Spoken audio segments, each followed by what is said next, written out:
Is that okay? Okay, we're live. Good morning, everybody. Good Welcome, morning. welcome, welcome back to day 7 of the Herstory Online Summit. We are graced with the presence of a beautiful collection of women coming from all over the world. Ladies, just introduce yourselves, say where you are before we get started. Renee, let's go around the room. Oh, sure. I'm sorry. Hi, how you doing, everybody? I'm sorry. I was typing in the private chat. So, good afternoon or good morning, wherever you are. I'm calling from the great city of Chicago, Illinois. Happy Thanksgiving to those in the United States. And I am honored to be here as usual. Fantastic. Selena. Oh, I'm Selena from the UK, Birmingham. It's 4 degrees and it's 8 o'clock in the night. And I'm so grateful to be here where great minds meet and love is just shared at its I'm, peak. I'm sorry, Slim. Did you say 4 degrees? Fantastic. Uh-huh. You said four, like 1, 2, 3, 4, 4. Like 1 to 4. Oh my God. Okay. I'm sorry. It's cold in the UK this morning. Paula, introduce yourself. Tell us where you are. Hi, I'm Paula. I'm in the UK as well, Selena, but I'm down in the southwest, so we're slightly warmer than you. It's about 8 degrees. Where are Oh, you, Paula? In Devon. Oh, I love Devon. Oh, Uh-huh. wow. There you Lovely go. place. So, I'm in Birmingham. up in the Midlands, lovely. Yeah, in the Midlands. Fantastic. Comfort, unmute. Tell us where you are. Right. Hi, everybody. Happy Thanksgiving for those who celebrate it. Um, my name is Comfort Dondo, and I am tuning in from Minneapolis, Minnesota. And surprisingly, it's really nice and sunny today. It looks sunny, but it doesn't feel sunny when you go outside. So just to say that, it's not really 4 degrees here, but I think we're in the 20s. So Uh, I'll take the sunshine. Yeah, and it's very I good to see. be here. Fantastic. Lovely. Thanks so much, Comfort. So we'll get started, ladies. Comfort, you're going to be our first speaker because I know you have to go. And Paula, you'll be second. Is that okay? Sure. Fantastic. So we will all exit the screen. Selena, I will have to show you how to do this later, okay? That's okay. That's all right. But you'll take over the chairing from here. Okay. Renee will be our wingman. I've tried to upload all the videos, so we should be fine. All right, so I need to leave. Comfort, you can get started. All right. Hello, everyone. Welcome. I'm so excited to be here today. First day that marks the 16 days on activism against gender based violence. Being part of her story, I'm so excited to be in the midst of women leaders, influencers, and change makers who are fighting, towards women's empowerment, equity for women and girls, as well those who are marginalized. My name is Comfort Dondo, and I am a founding executive director of a nonprofit organization called Pumulani, Minnesota African Women Against Violence. Although we started here in the US, in Minneapolis, Minnesota, we do our work globally, and we work on ending all forms of gender based violence and also sustainable leadership development for African women in the diaspora. So that is throughout the diaspora. I'm very excited to be a part of her story. um, I just met Gertrude, who is the leader of her story. Recently, we're going to be in an anthology together, anthology of stories together. And I think this is a platform that really proves that when you go together, you go further. And so I'm really excited to be in the midst again of women leaders, just changing our world one woman at a time, empowering each other with knowledge and connecting each other. That is kind of what I wanted to share with you today. I can be found on the social media platforms, including Facebook and Instagram. Facebook, my username is Comfort Dondo, just like it sounds. So it's Dondo. If anyone you know needs to talk to someone or is not in a very safe environment or relationship, we can be found at www.pumulani.org, or again on Facebook. My name is Comfort. Dondo is Dondo. I'm really looking forward to learning more. Thank you. So we'll bring on our panel and we're going to ask you a few questions, exactly what it is you do, how you got started, and for me, what inspired you to start this organization?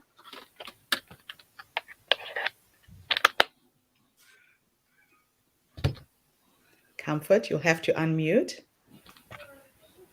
Okay. So my question was, what inspired you to start this organization? Thank you. Yeah, so for me, the what inspired me to start the organization was my personal pain. I am a survivor. I am a survivor of childhood sexual incest, and then I'm also a survivor of I want to say I witnessed domestic violence growing up. So from a child, and then I carried that on to my adulthood, and I ended up marrying my father, a man who was just like my father. So it was a cycle. And so what really inspired me to start in this work was trying to find a solution for myself. As I became a mother, I wanted to really cut that cycle, the vicious cycle of violence. That was my main one. The second inspiration, or the second reason why I started doing this work, is because as I was navigating the systems here in the US, trying to get help, going to domestic violence shelters, going through the legal systems for custody, I noticed a lot of gaps. There were a lot of missing gaps at the intersections of economic justice, immigration justice, to name a few. And it was frustrating for me. And I decided I would bring the solutions by creating a culturally specific program that would speak to the women that look like me and come from the place I come from. Fantastic. Amazing. Let's go around the room. Selena, can you moderate the questions? Yeah, okay. Now, I mean, that's an awesome thing to do, especially if you have lived, that kind of life. You know how it feels. You know really the pain other women are going through. Mhm. So well done, you. And now it's like you found the space for other women to cry on, to come and hide and get help. Oh, thank you so much. Thank you. So can I just ask you a question? If I mean, is there any age, like a part of the people who can come and those who can come, or anybody can come? In you mean for the people that we work with, Yeah, yeah. everybody is welcome. I knew what was being done to me was wrong when I was 9 years old. That's what I remember at 9. So I Oh have a wow. daughter I have twins that are 9, and one of the twins is a girl. And I look at my eyes through her, and I see that she gets what's happening around her. And that's the age I discovered that what was happening to me, what was being Mm, done to me was wrong. So for me, I our program is open to exclusively mothers, women, and their children, and so we do have youth programs as well mm. as programs for adults. But then yeah, there's no age restriction at all. Oh, okay. All right. Also, you don't include boys. It's just for women, girls and ladies. Primarily, we serve women and girls. That is our primary service. However, Oh, okay. because we are culturally specific, we've Mm-hmm. been doing more restorative justice work where we bring African men to the table, because I Oh, think talking amongst ourselves does not bring solutions. We have to bring men who are disproportionately the perpetrators to bring them to accountability with love. I want to call that. So we've been gathering circles of men, and we've also started doing within the last 2 years. We started doing like prevention work with young men. oh, that's beautiful. Yes. Oh, thank you, Comfort, and thank you so much for the work you are doing. And Thank you. do you have anything, Renee, to say to Comfort? Before we jump on to Renee, Mm-hmm. just want to say something about what Comfort said, Mm-hmm. that bringing men into the rooms where we're discussing women's issues is really crucial. A Mm-hmm. lot of women's organizations try to do things on their own, Mm-hmm. and nothing is going to change for the condition of women worldwide until we become inclusive. Yes. Men are part of the solution to these issues. You know, when we opened up the Her Story platform to men, we had a lot of backlash from feminists. We lost a lot of members who said, you know, why are you inviting men? This is supposed to be a women's thing. And for me, I have sons. I want my boys to grow up knowing that these issues exist.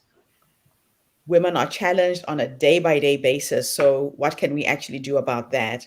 So, I'm really glad that you brought that up, Comfort. A lot of times, women forget that we don't exist in a world without men, and we have to start including them. So, thank you for that Yeah. reminder. Yeah. Thank you. Thank you, Gertrude. Rene, do you have something to say to Comfort? Sure. It's always just congratulations on one being a survivor, and two, it's always what's the word I'm looking for? Comforting or refreshing to know that you were able to push past your pain and walk in your purpose. And the fact being that you're going to help others so they don't have to suffer and go through the things that you went through, or even if they have already, at least they know there's somebody on this side that can relate with them and have a conversation with them without judgment and without making them feel inferior or have a complex about what happened to them and make them realize it wasn't their fault. So thank you. Thank you, Rene. Thank you, Miss Renee. Thank you. Yeah. And Paula, do you have anything to say to Comfort? I would echo actually what Renee said. Kudos to you. I just think that's amazing that you've come through that and come out the other side, and you are there to help others. It's interesting to know, is it quite strong in that community then? That, are you seeing a lot specifically in that area, or is it something worldwide really? Absolutely. Thank you, Paula. Let me just make sure I clarify your question. So, are you asking if there's high rates of domestic violence or gender-based violence in our community? Yeah, I'm saying, is it quite prevalent in your community? Absolutely. The COVID-19 pandemic has really, really made the numbers go up, for reasons that maybe might not be obvious to some, but the pressures, the stressors. So we've been seeing a lot more of that. And I think also it has always been prevalent in our community, but there's always been some silence around it. And what the work that I've been doing, and I say I because I started with myself, has been to really dismantle the silence in sharing my own story. I think this morning alone, I was on two different news channels in my home country of Zimbabwe, talking about the 16 days, right, on activism against gender-based violence.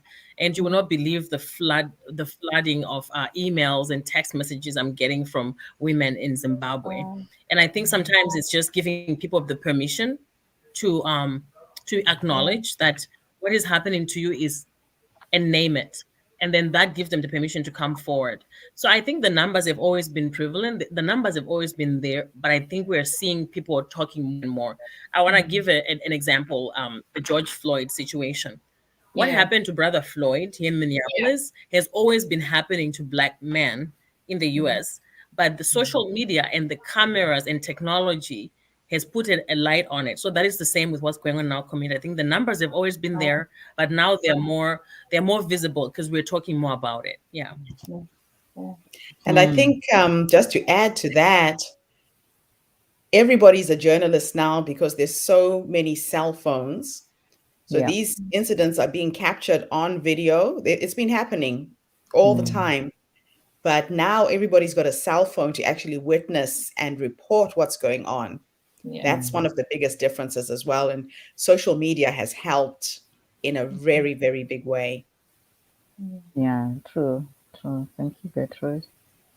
And I mean, I Uh, think if I could just have to say something, I think even here in the UK, I mean, I have known of a, like a British, father who was doing that to a daughter. and the daughter came forward, and but then with the British, like community, one lady was saying, the mother was saying, don't tell on your father. Your father is going to go to prison, so don't tell. So it's like the child was saying, no, but then he's abusing me. And so even when she went to, to court, the mother didn't want to talk to her because, it's like, okay, this is covering. What will the community say? What will people say?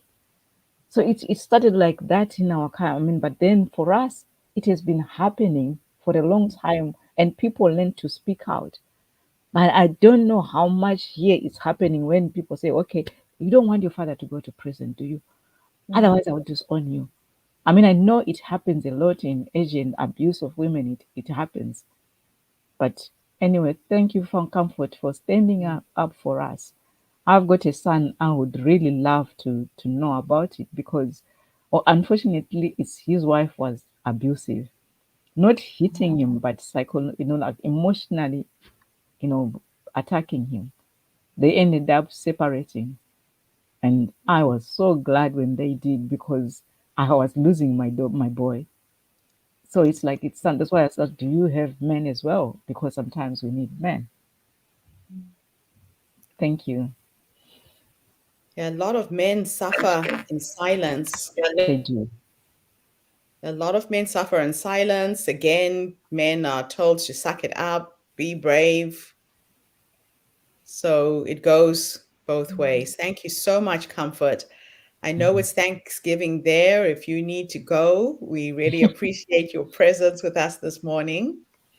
And we're looking forward to reconnecting with you later on in the summer. Absolutely. Thank you so much. I'll hang on for a little bit and then I will be Fantastic. leaving shortly. Thank Oh, you. Fantastic. thank you. Selena, let's go on to our next speaker. Oh, hi, Paula.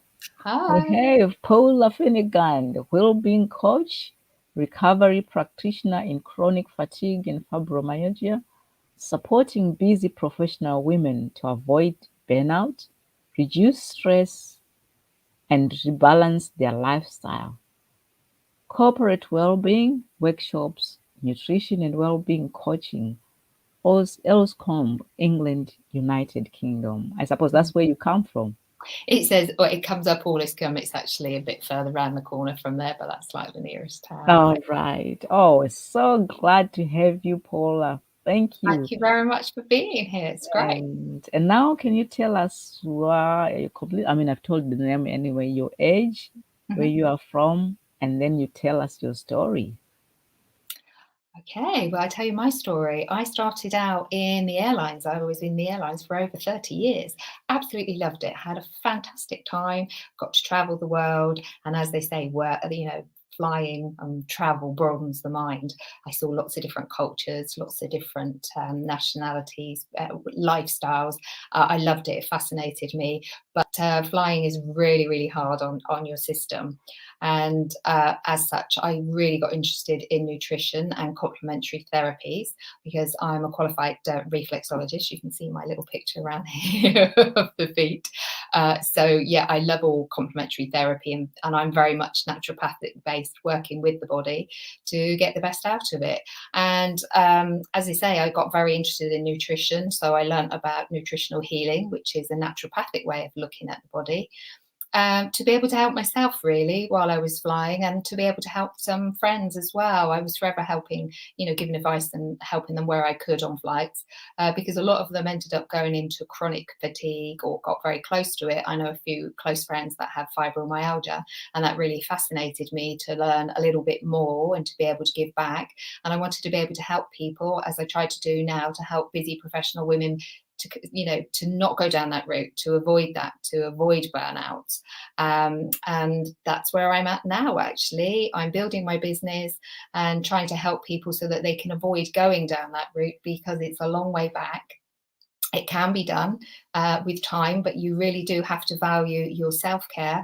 And as COVID has showed, because COVID was what caused me to jump out of the airlines and go into the wellbeing world, because that's where I was called to go, and this is where I'm hoping to be able to make a mark and to be able to make a difference and help people so that they don't go that way, because so much is put on to women. The average woman here in the UK does about 51 hours, and only 29 hours of that are not even paid for. That would be childcare. So that's probably looking at someone who's only working, not necessarily working a full-time salary. So if you've got a full-time job and you're having to do that, and COVID brought all extra things with having to, school at home, as everybody had to do around the world, it's put a lot of pressure on people. It's put a lot of pressure on people's immune systems and people's emotions and things like that. So yeah, it's my joy and my passion to be able to share what knowledge I do have and to be able to help people.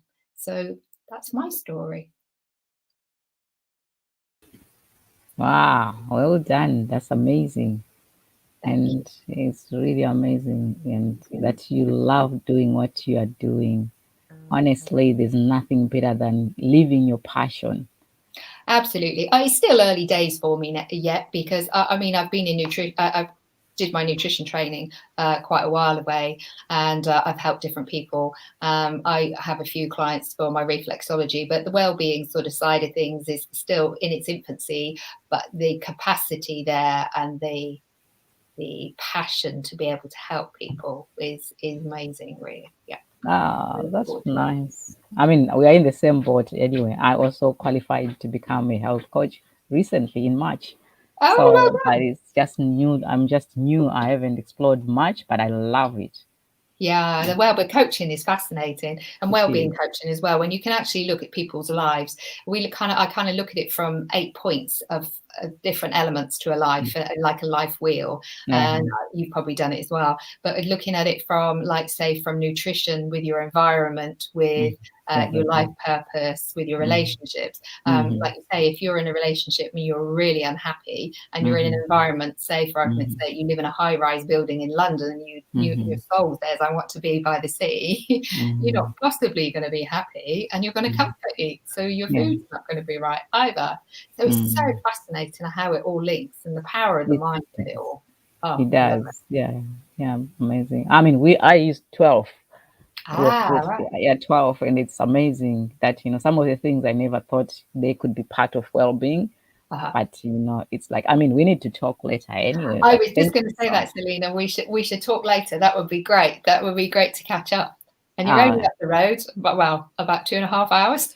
I know, I What is it, know, babe? I know. Yeah. So anyway, that's between me. Thank you so much for that, Paula. Pleasure. Anybody who wants to say something to Paula, question, compliments, and comments? Yeah, my Right. question is, oh, okay. No, go Go, ahead. go, Renee. No, by all means, after you. My question is all around menopause and women's health. Yep. We're at that age where things are changing, hormones are changing, we're coping with the change. Mm-hmm. What advice can you give women over 50 who are transitioning on how to live happy, healthy lives and manage all of the symptoms of menopause? Well, although menopause isn't actually my area of speciality, but I can speak from where I come from, because as I'm going through it, you've really got to be kind to yourself. You're going to be tired a lot of the time, because the estrogen receptors are all over your brain. They're everywhere. So you're getting brain fog, you're tired, you've got anxiety that you never had before, or you could have low mood. And then hopefully you don't get the dreaded hot sweats and things like that at night. It's being aware it is a transition. It is a change. It is a transition. You will come out the other side, and you're going to come out the other side, and it's going to be amazing, because you haven't got any of those delightful periods or anything to leave it to, every month.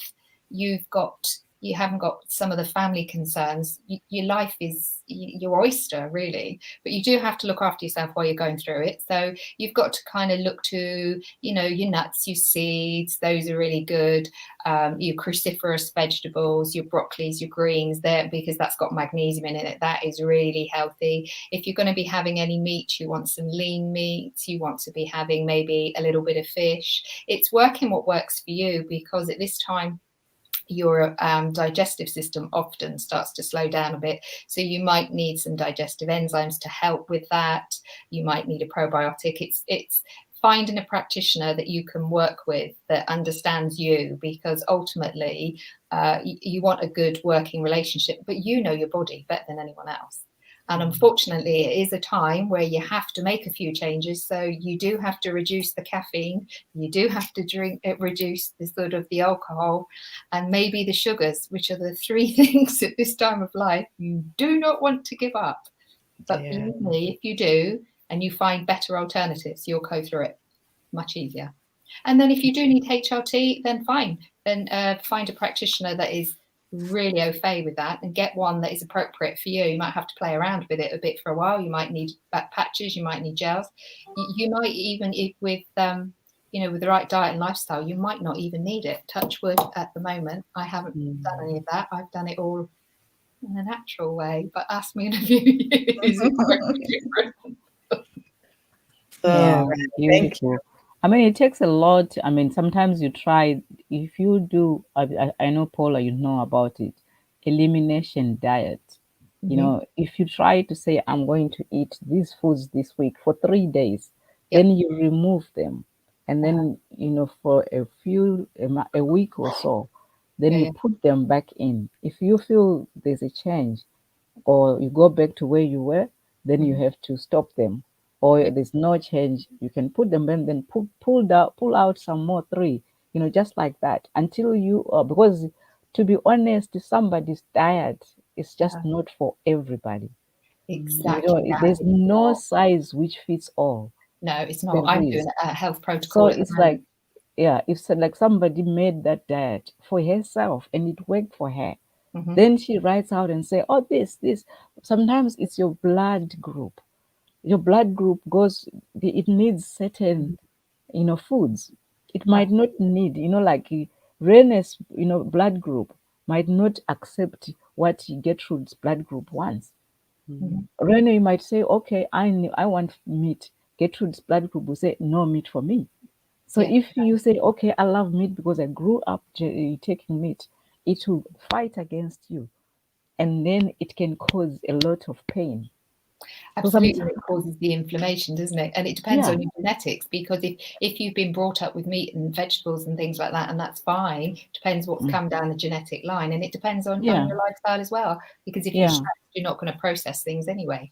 no. So yeah, I think that's a really good idea actually, because elimination diet, I'm doing one a bit at the moment. You need to do it for about 3 weeks, but to take, when you say to someone, take everything out, they're like, oh my gosh, no, I want it, I Mhm, want it. So I think that's a good idea, just to take maybe three core things out, wheat being a mhm, classic one.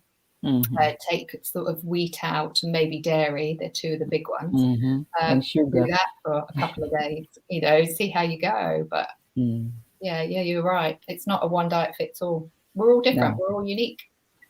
Yeah. Yeah, I started cutting out the wheat and replacing it with things like almond meal. Hmm. So I can still make my pancakes, still feel like I'm eating something that tastes like bread.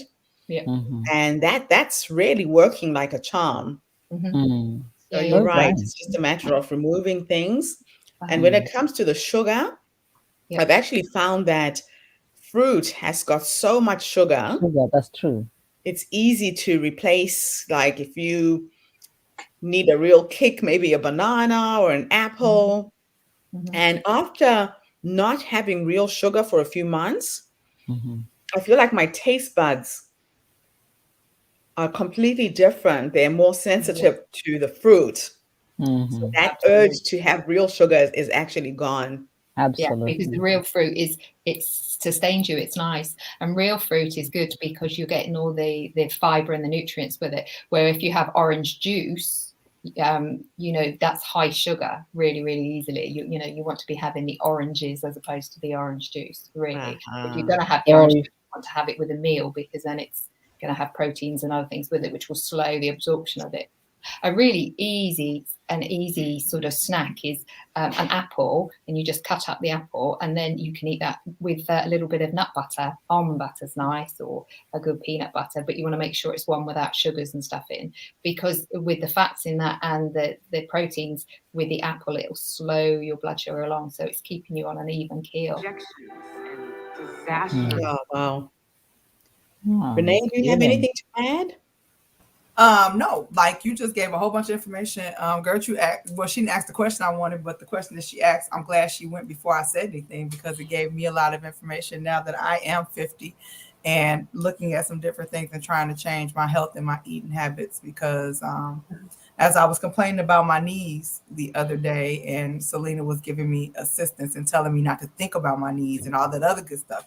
I also know that my diet has to change. So I've done some things in the last, I want to say the last couple of weeks or so, to actually help kickstart the process. Because I, at one point in time, I was well over 400, well, not 400, well over 300 pounds. And I had weight loss surgery. And I did really, really well until my mom passed away. My mom passed away 4 years ago. I found out I always thought I was an emotional eater, but after having surgery, I knew where my mind was, and I was really, really good. And I maintained the weight for 5 years. I maintained the weight for 5 years, and then she passed away, and I went downhill. Pepsi and Coca Cola. I mean, Pepsi Cola and Oreos was my breakfast, lunch, and dinner, and Oh that's all I dear. ate. And so I gained the weight back, and it's been more difficult to get off this time, even though I know that my stomach is still restricted. Yeah. Knowing that, and I tell people who've had weight loss surgery before, don't beat yourself up because your stomach is still just a muscle, and just like with anything, it will expand back again. However, if you go back to what you know you're supposed to be doing, because the surgery was a success, it will restrict itself again. So like now, I'm eating more proteins, trying to eat more vegetables. However, I do know, like watching my portions, that I could tell I still get full when I eat the right stuff. I realize that processed foods, they kind of like they don't fill you up. Basically, is what I'm realizing. So when I eat more fresh vegetables or even proteins and things like that, I find myself not even being able to finish my meal sometimes. So like I'll have some Yeah. chicken, some vegetables, and a salad, and sometimes I can't finish the salad because I'm trying to get the protein and the vegetables in. So yeah, so thank you for all the information, and definitely took You're notes about the things you said about menopause. Well, it's very difficult for you in the States because you've got high processed diets out there that, and the thing with it, because they're highly processed and because they don't have the nutrients in it, your body will continue to eat because it's trying to get those nutrients. So you're constantly eating, and you're never ever going to get satiated because the Right. body's not got what it needs. But when you give it, like you say, when you eat the other stuff, um, oh, it's that old saying, isn't it? If God made it, eat it. If man made it, don't. That's good. Quite easy, really, isn't it? If somebody says as long as it's like it grows underground, it's brilliant. But I If can't if remember. you No, can it's grow it, underground. It's you not can good. But identify what it is, you can grow it. Well, if you can grow it, but if you can identify what it is and you can recreate it, then mm, it's probably okay. But if you look on, if it's in a packet, it's processed, and if you can't read half of the things on the back and you can't understand what they are, if it's got more than 5 ingredients, give it a bit of a wide berth and just stick to meats, fish, mm. vegetables. You'll be fine. Well, thank you very much. And I appreciate you and all your wisdom. don't be tempted when you go in a shop to look at the cans. The cans, they put them in the middle. Those are Uh-huh. most of the things they put in the middle. They are processed foods. Yeah, But stay on if the you outside. look on the side, that's when you find the greens and the fruits, fresh fruits. But the middle normally is tinned tomatoes, tinned beans, tinned Yeah. this, tinned this. Those are not very good for you. But it's finding what Fantastic. works. It's finding what works for you, isn't it?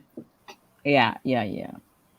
Anyway, Paula, how do people find you if they want to talk to you, if they want to know? I've got my website, which is paulafennigan.co.uk. I'm on Instagram and I'm on Facebook. I have got a few little videos, or I might put some little memes or some advice and things on there. Not huge on the social media, but I am there if you find me. Oh, okay. That's fine. I think. Okay, so I will introduce our next speaker. Okay. She is a very good friend of mine. We're talking about women's health. Her name was Wanjiku Croy, also based in the UK. She had a stroke when she was, I think she was 42. Wow.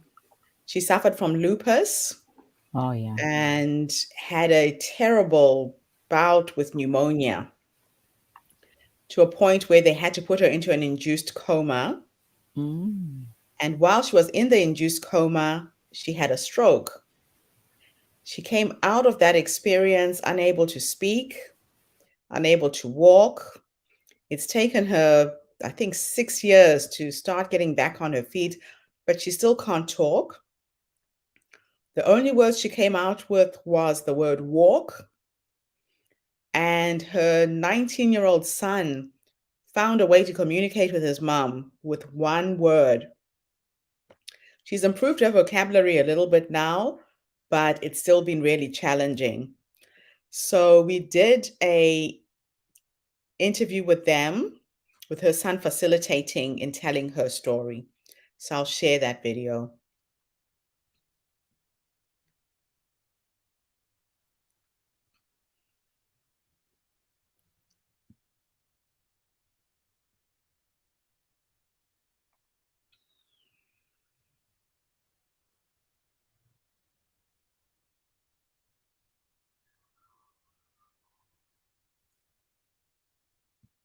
Oops.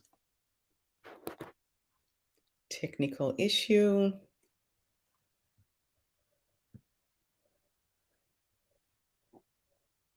Is there sound?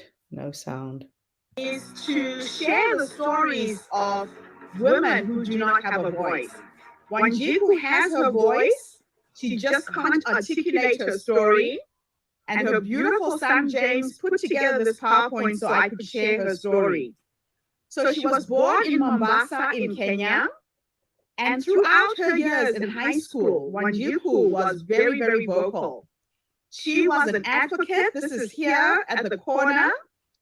She got involved in speech and drama and public speaking at a very early age and has used her voice to advocate for women's rights throughout Africa. This is Wanjiku with her mother and her grandmother when she was a little girl living in Kenya. And she grew up with her grandmother. Her grandmother was her best friend. Her mom had to go away and work. So for most of her formative life, she lived in a village in Kenya with her grandmother. This is Wanjiku on the extreme. I'm going to have to move you guys around. She's the one with the hat on the extreme right in high school with some of her friends. And life was just amazing. This is the time when she became an advocate and she started using the power of drama and plays.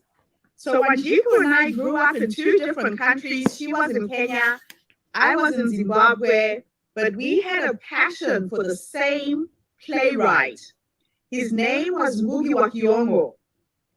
And Ngugi is one of the most famous Kenyan writers who made me an author, because when I was 14, 15, I read one of his books and I could hear my voice in his writing.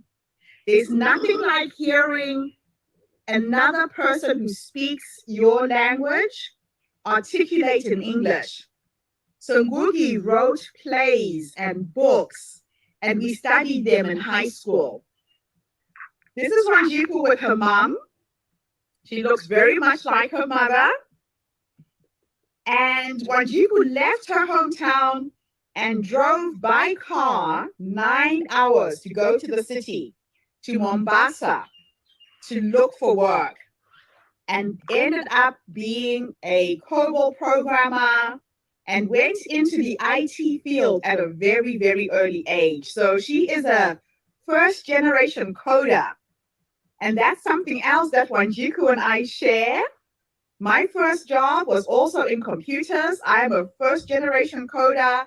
We both coded in COBOL, in Pascal, in Fortran. Back in the day, Africa had this technology as well. This is now Wanjiku when she had her first child. I think she was about 21, 22. And this is little James. Wanjiku is the mother of one beautiful boy. And he's the young man who put all of this together so that his mother could be able to tell her story during this summit. There's Wanjiku and little James when he was a baby. He was a chubby, chubby, chubby little young man. Doesn't look anything like this right now. And I'll show you a picture of him at the very end. And Wanjiku got married to her husband. He is from the UK. And this is on her wedding day. I think this is her brother on the right, the day that she got married. Wanjiku then moved to London with her husband and her son, went through a separation, went through a divorce. The stress of that was very, very impactful. She ended up developing lupus and learning to live with it. That was the first time that she lost the ability to use the function of the left-hand side of her body. And she started having to use a cane. It impacted on her work as an IT worker. It impacted on her mobility. So she uses a cane to walk. This is my first visit to Kenya. I'm in these pictures somewhere. This was International Women's Day, I think 2008. And Wanjiku said to me, Gertrude, can you be the keynote speaker? I've organized this event. So I'm in there in the background holding this banner, visiting Kenya for the first time. And this was a visit that absolutely changed my life because I had been to other parts of Africa, to the southern part of Africa. I got to go to Kenya, to Mombasa for the first time. And we not only had this event, but we visited a few institutions that again impacted on the way that I've been doing things for myself. I'll just go back to the previous slide because that slide is quite significant. While I was in Mombasa, Wanjiku said to me, Gertrude, there's a lot of things that we need to do to try and help the women in Kenya. Now, if you look carefully at the picture on the extreme right-hand side with the Messiah woman dressed in all of her tribal beadwork, if you look at the shoes that the women are wearing, there is a significance to these shoes. In Kenya, there is a piece of legislation that has been left over in the colonial days that if you are a woman walking in the city wearing those flip-flops or sandals or jandals, we call them in New Zealand, the shoes that have the straps, you can be thrown in prison for wearing sandals in public in the city. So what happens is sometimes a man can proposition a woman, especially policemen abuse their power. And women are thrown into prison for that. We went to an all-women's prison while I was there. And I sat with women who are serving 2-3 years sentences for wearing sandals in public and refusing to have sex with police officers. This is happening today, ladies. I'm not talking about a story of what happens in the past. It happens right now. And the bail to get out of prison is $25 US. And a lot of women do not have that kind of money, so they serve 2-year sentences in prison for that. We sat with women who were in prison for having an abortion. I remember having a conversation with 2 sisters. One of them had had an abortion and somebody reported them to the police, and they arrested both of those girls and they were in prison for 3 years because abortion is illegal in Kenya. So these are some of the activities that Wanjiku had been advocating for. But not only that, in the next slide is a very significant thing that Wanjiku managed to do.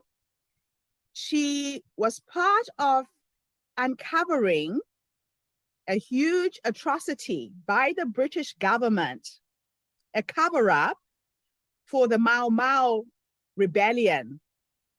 When Kenya got its independence, there was a group called the Mau Mau. They were political activists who were arrested, who were brutalized, who were tortured by the British government. And Wanjiku made it part of her life mission to uncover the atrocities of what had happened. And while this court case was going on, the stress of putting all of this together is what induced the pneumonia and the coma that resulted in Wanjiku's disability. So she was advocating for other people. She is just one of the most incredible women I have ever met.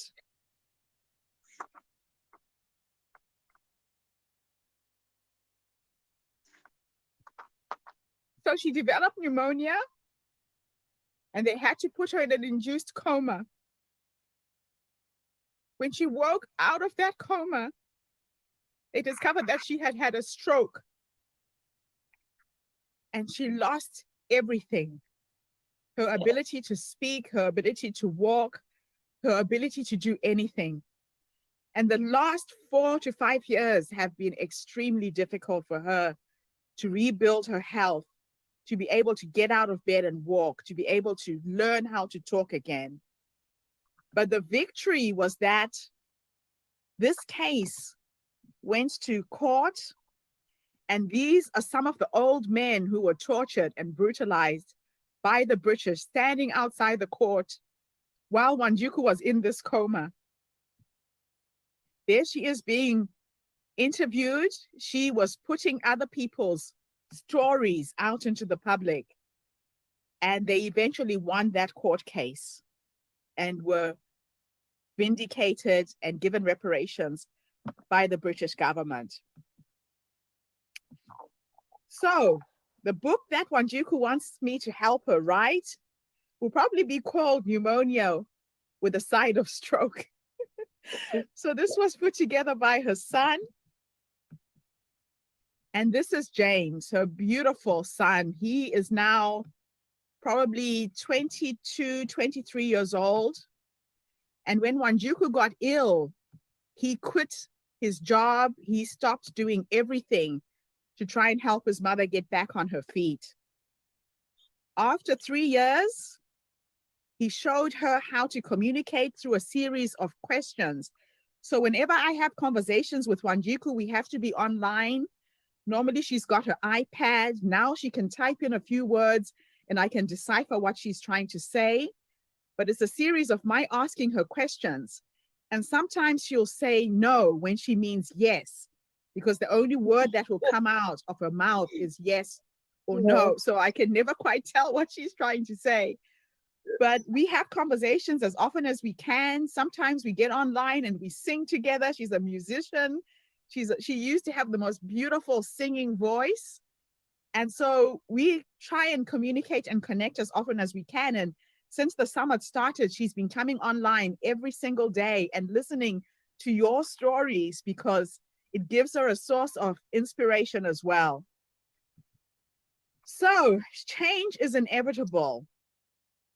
And the question is, how will the change that Wanjiku has experienced shape her new direction? So stay tuned, ladies. I do believe Wanjiku's story has only just begun, and there is a lot more that you're going to do with your life, my friend.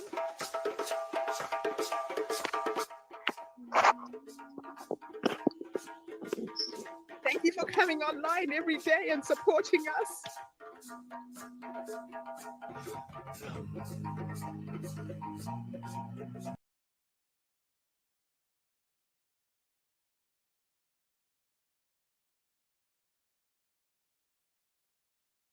You're muted.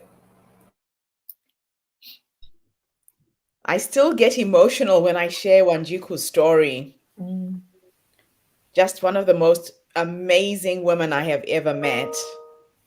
And I can't imagine what it would be like not to be able to articulate my thoughts, you know?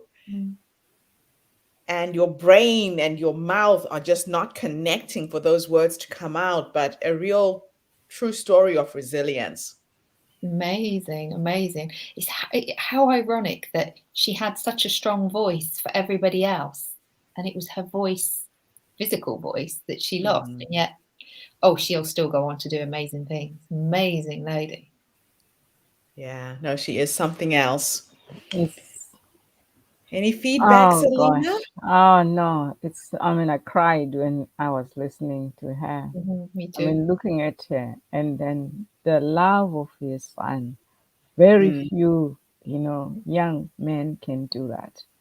Mm, Especially in here. Okay, he was born in Africa, came here, and his peers could have said, "What are you doing?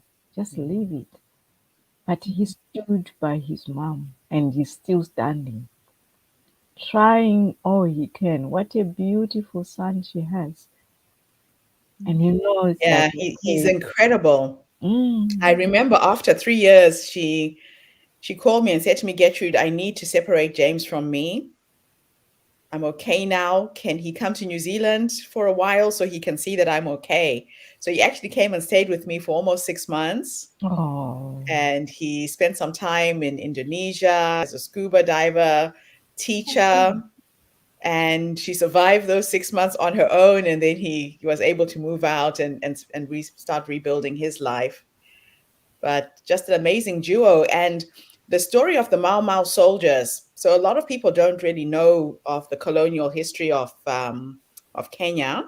mm, The Mau Mau were the warriors who toppled the British government mhm, and fought for independence for Kenya. And a lot of them were put in concentration camps, they were tortured. And that story that she uncovered was it took years of advocating for them to get reparations for what mm. happened. So it was a massive feat, and her father was one of the Mau Mau soldiers. That's where the passion for the project came from. She's a warrior herself. Yeah, You know, when you have that warrior spirit in your blood, yeah, can say that nothing again. can stop you. yeah. You have that passion. You won't quell that. There's other Mm. things that's going on in Kenya. Actually, I can talk to you about another time, Gertrude, which is not right what they've been doing. Renee, any feedback? Her resilience is amazing. Um, and that's like one of my favorite words when it comes to women empowered. Like I said, I told somebody the other day we were talking about smiling, or somebody asked how we're doing, and sometimes we'll say we're okay or we're not doing good or whatever have you. And I tell people all the time, I just have to realize, even though with everything that I've been through, there's always someone who's more challenged than I am. Mm. This story just proves positive of that, and the fact being that she's not having a pity party. She's not depressed, or I'm not saying that. Well, we all have our moments of downtime or whatever have you. But the fact being that she's still trying to rise above, she's still trying to come back. She's still trying to do things on the side, despite her challenges and her disability now. And so the fact that she's doing that is amazing. So that speaks volumes. Yeah, it does. Amazing. Amazing. Fantastic. So Mm. our next video, Selena, is going to be a teaching moment. Okay. I always look for inspiring storytellers to share. Mm-hmm. I shared one yesterday. This is another pretty fascinating young woman, and it'll be good for us to unpack her story because it's got a bit of a funny slant to it. So I will share my screen.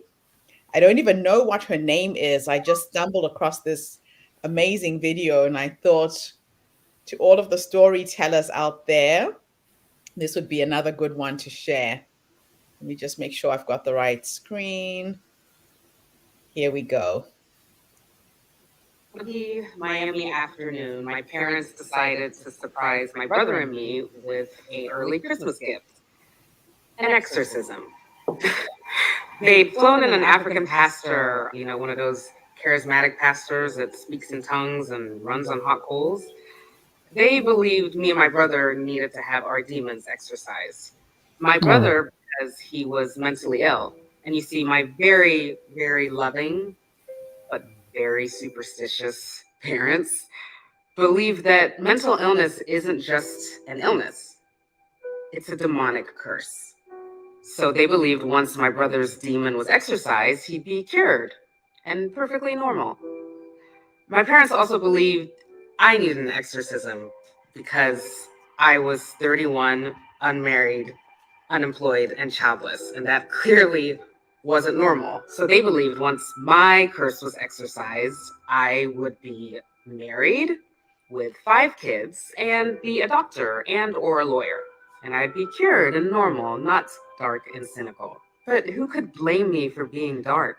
I'd watched my brother, a perfectly sweet and wonderful human being, be ravaged by a severe psychotic illness. And no matter how hard he tried, no matter how many medications he took, or how hard we prayed for a miracle, he never got better.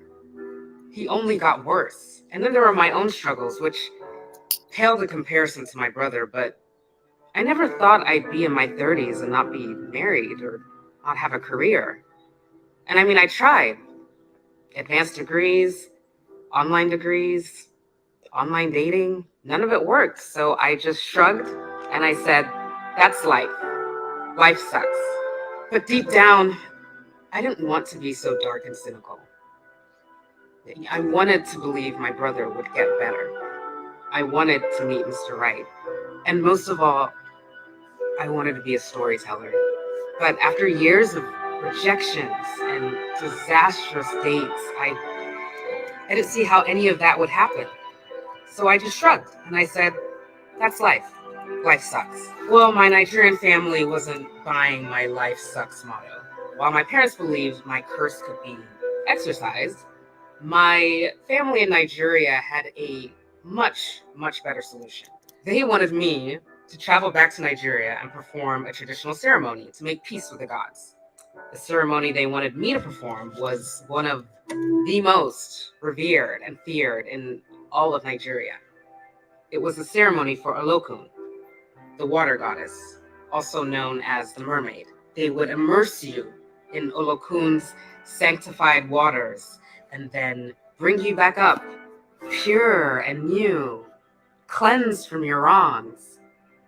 When my dad told me this, I said, but I haven't done anything wrong. Then he said, oh, it is symbolic, like getting baptized, and you must sacrifice a white goat. Oh, I said, that's really exciting. Then I asked my mother, Mom, what's your tribe's version of the ceremony? She said, we throw babies in the river. Babies? I said.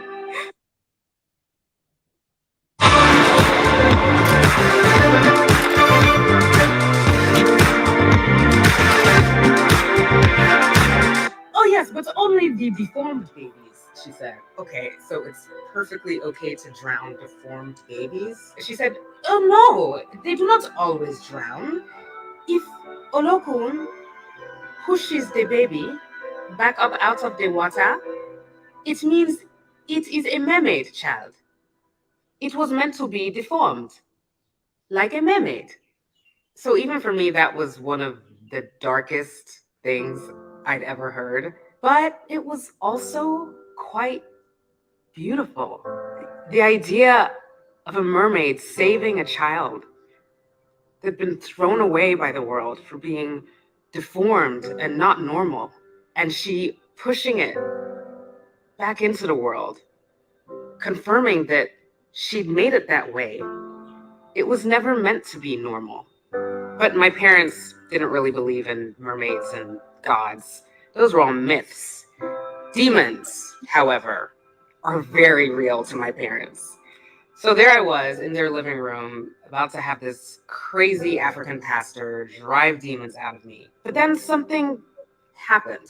The pastor laid his hands on my head and he closed his eyes. I remember he said, I am having a vision. You are a storyteller, yes? I said, yeah, I see it.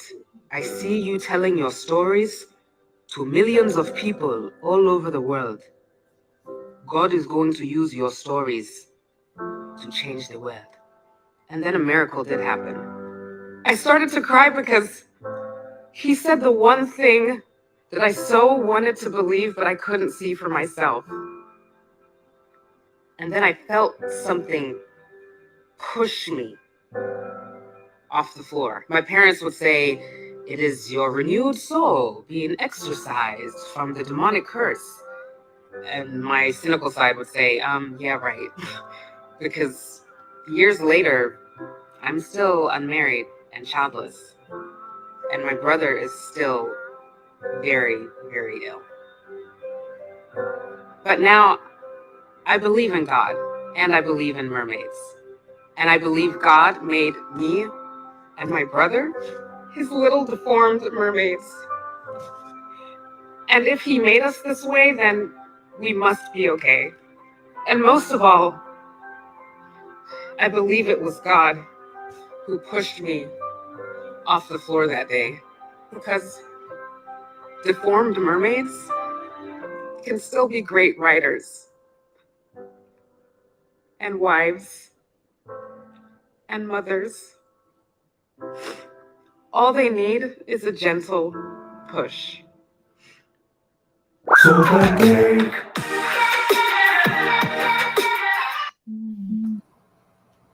Fascinating. It's a powerful little story that just told so beautifully. Mm. I can actually feel myself in the water with her. She's being dunked. It fascinates me the beliefs that people have that they will follow through. That just because the child is deformed, you're going to throw it in the river, and if it rises up, it's like that's okay. That's almost got like here back in the sort of 1300s when that women that they thought were a witch, and it's just like if they went to the bottom of the water, they were innocent. If they floated, then they were considered guilty, and you're just like, well, that's a no-win, isn't it? It's just like, yeah, we know we worked that one out. But I just thought it was so sad that obviously society has dictated to her that by 30 she should be married, she should have a career, and she should be a mother. But it's just like she's on her own time scale. She doesn't have to follow what society dictates is normal. And to think that she's deformed, I'm like, she was stunning, beautiful, and she can tell a story. I mean, she's so successful, and she's got such a big heart to be able to. She thought so highly of her brother and even her parents, even though they had crazy ideas compared to her. I think she's far from, one of those. I think she's got a lot going for her there. Really, her success is her way. Who says just because you're married and you've got kids you're successful? What's success? That's the pressure that women are put under in society. We live by the expectations of our family, it's really quite sad. It is really. But I could so relate to that story because it is a very African story. I can see that happening. Yeah, I can, from what I've seen of when she was saying out to Nigeria. She was from, wasn't she? Yes, yes. Yeah, been out to Yeah, I Nigeria. mean, it happens. I think even I mean, I don't know about the Asian communities, but because they believe also in. I mean, I saw a girl who was born. I think she was deformed, and then they ended up saying she's a god. Like really worshiping her, and yet Yeah, she was disabled, and because she wasn't dumb, she was intelligent. And so sometimes people think you can't. I've got my niece who is Down syndrome, and when people thought she wasn't going to be anything. I mean, she didn't go. She did go to school just to learn to count money and do that things, a few things, but she's the smartest person amongst my nieces I know. She loves cleaning. She loves yeah. She's a joyous person. She lives in Quakerville. You get it, and Okay. yeah, and it's like I when I went home 2019. That's the first time I saw her after so long, and she was 38 then, but she still acts like a child. Oh, auntie, I want a hug, hug me. Then Oh, I have to go and wash, auntie. People don't know how to wash. I don't want to be smelling. It's like, okay. And oh, we need to wake up and start, sweeping around, tidying things. She's very good. And other people who are, like, well, they become, like really just useless. They don't know how to clean. They don't know how to look after themselves. So I think that girl is just amazing. Honestly, just to now to write your own story, to tell your own story, what else would you want to do? I mean, she has a voice not for just yourself. Like get that other guy who came on yesterday who said, he saw little boys in everybody. There's a lot of thousands other, is it Timothy or whatever, who he started teaching to do cycling or driving. Yes. So it's like there's so many people like that who needs, that support like she had. And she's so resilient to say, yes, I will do what you want me to do, but you'll never flog me. I'll, I'll not die. That's courage, fearless and resilient. And I love it. Makes a difference. Huge Mm, difference. very. Renee, any feedback for the last speaker? That's kind of deep, and that just goes to show you that sometimes religion or faith, not relationship with Christ, will have you ignorant to real things. And I understand some people have traditions and they believe in certain things, but to put your beliefs to frighten people into certain things, it's just not right. I've never been somebody who followed the norm, but to listen to her story and see how her parents basically, to me, it's like they cursed the kids just because the kids weren't what they felt that they should be normal. I feel like, every child is given a gift by God. They're here for a purpose or a reason. And for you just to throw them away by the wayside or feel like they're damned because they're not what you think is normal because you feel like you're normal. And I feel like people like that, they're the ones who are abnormal. It's not the children or or what she went through. Their parents are more abnormal than them because they're following a regime instead of just embracing their children. I think to the young lady who was I can't remember her name, but who was the young lady who has the daughter who's mental that's disabled, that she has a t-shirt line. Her daughter was like 14 or something, and so what if she thought her daughter was abnormal? Now her daughter wouldn't have a t-shirt line, or she wouldn't be able to impact the world with what she's doing just because she has a challenge. So Yeah. So it gives me great pleasure to introduce our next guest. Sebastian, welcome, welcome, welcome. Um, Hello, ladies. hello, how are this you, is Hello, Sebastian? Sebastian. Well, wonderful that I managed to catch you on WhatsApp, and you are in Colombia, you said, right now? no, in Dominican Republic. Dominican Republic. Thank you for Yes, coming on. You're going to be our next speaker. I'll ask you to introduce yourself, yeah. tell everybody who you are, where you're based, and just share your magical story. I'm going to pull out some of your videos so I can play them at the end. But the stage is yours. Thank you so much for coming. Thank you, Gertrude. Just to be fair, you have this talent of catching me somewhere around the world and surprising me with, immediate a request to join. I'm installing a water system in Dominican. I'm actually using a friend's house to be able to join you now. I even borrowed his shirt because I'm in the jungle somewhere half naked. So I'm sorry for the inconvenient appearance, but I haven't shaved. I haven't done anything. So I'm in the bush. I spend my life in the bush. Can anybody hear me?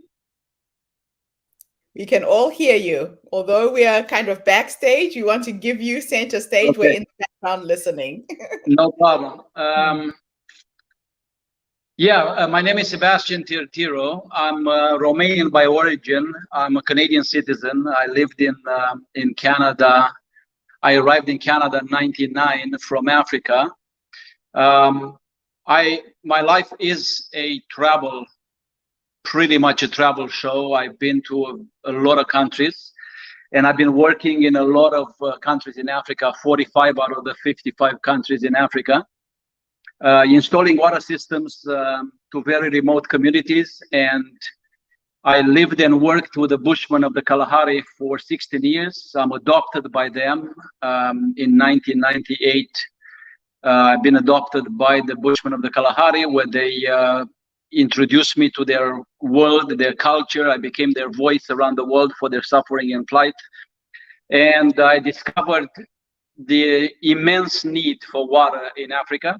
And of course, how this affects actually the smallest of them all, the children of Africa, which have been my priority since I started this work in 1994, when Nelson Mandela was freed from prison and elected president.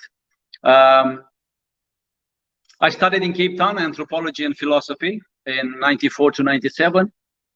I did a thesis on the Bushmen of the Kalahari while I was a student. I had to go there in the Kalahari to meet them and see who they are, because I fell in love with them.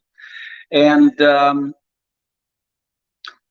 when I met them, I realized the tremendous suffering they were under. Children in the Kalahari before the age of 5 were dying in percentages of around 80% because of lack of access to clean water. If you know, the Bushmen are the San people, not the Bushmen anymore. Nobody calls them that. It's just a name that caught up in the rest of the world with the movies The Gods Must Be Crazy 1 and 2. The guy that played there was my best friend in the Kalahari. His name was Galkana. His name in the movie was Ngao. So the Bushman name became very popular around the world, but it's actually a derogative name. It is never used in direct relationship with them. Their name are San. They are split into 4 major family groups. They are the oldest people on the continent, and right now the latest genealogical studies discover that they are some of our oldest ancestors. And I became part of one of the 4 groups of the San people called the Junwansi. They speak a Kung language, and they're extraordinary. They are my first love and my greatest love. Since 2010, my wife and I were taking care of 300 orphans in Zambia, sponsoring them in school. We do not have an orphanage. I want to make this clear from the beginning, because there's a lot of confusion and misinterpretation and misinformation about orphanages around the world. I do not believe in the institution of orphanage. I do not believe in putting kids in dormitories and cafeterias and at 18 years old to just release them back into the world with no skills.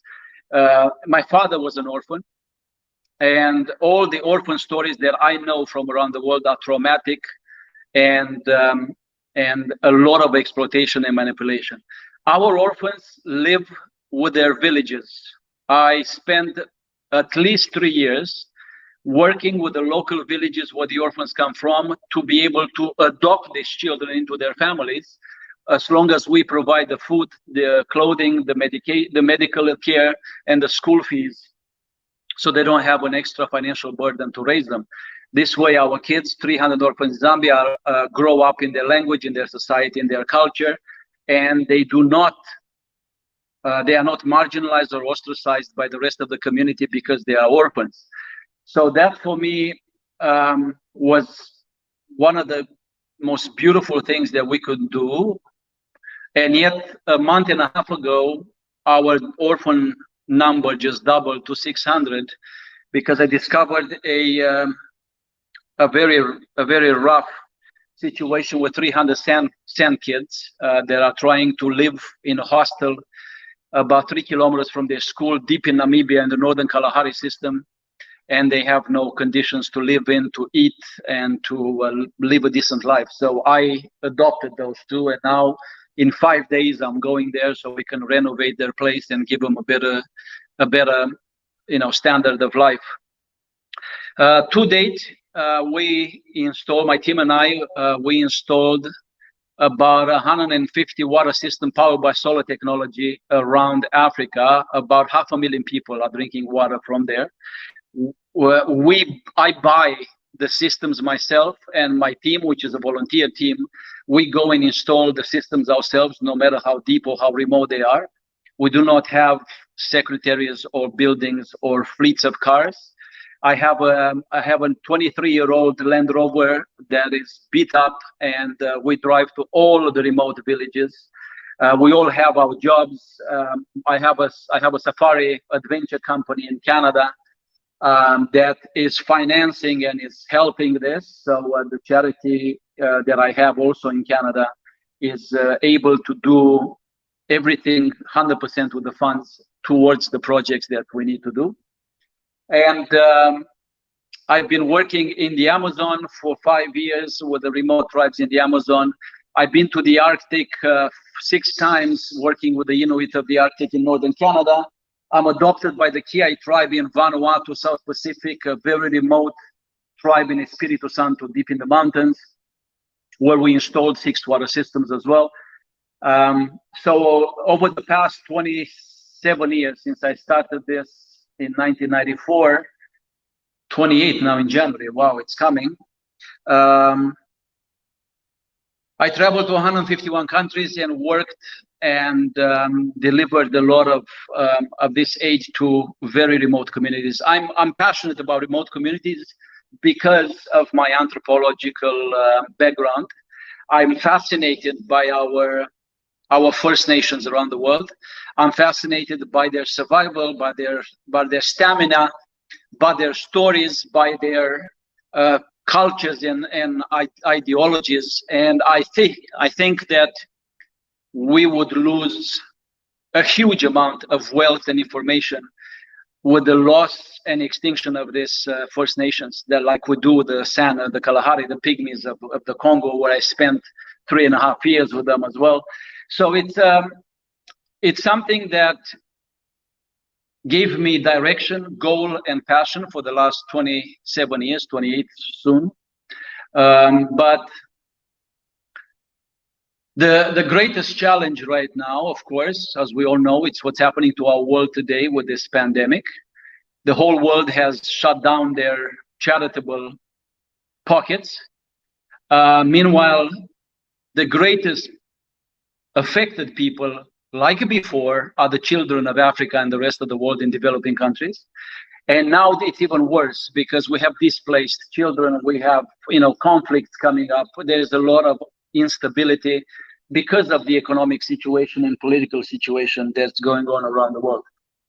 So at this stage, we're just going forward, and we do continue to give water systems to these remote people and to take care of the children as much as we can. In short, seeing that I'm jumping out of the jungle with a machete in my hand and it's pouring rain outside to an internet presentation out of the blue, right now it's pretty much in general terms what I can present to you today.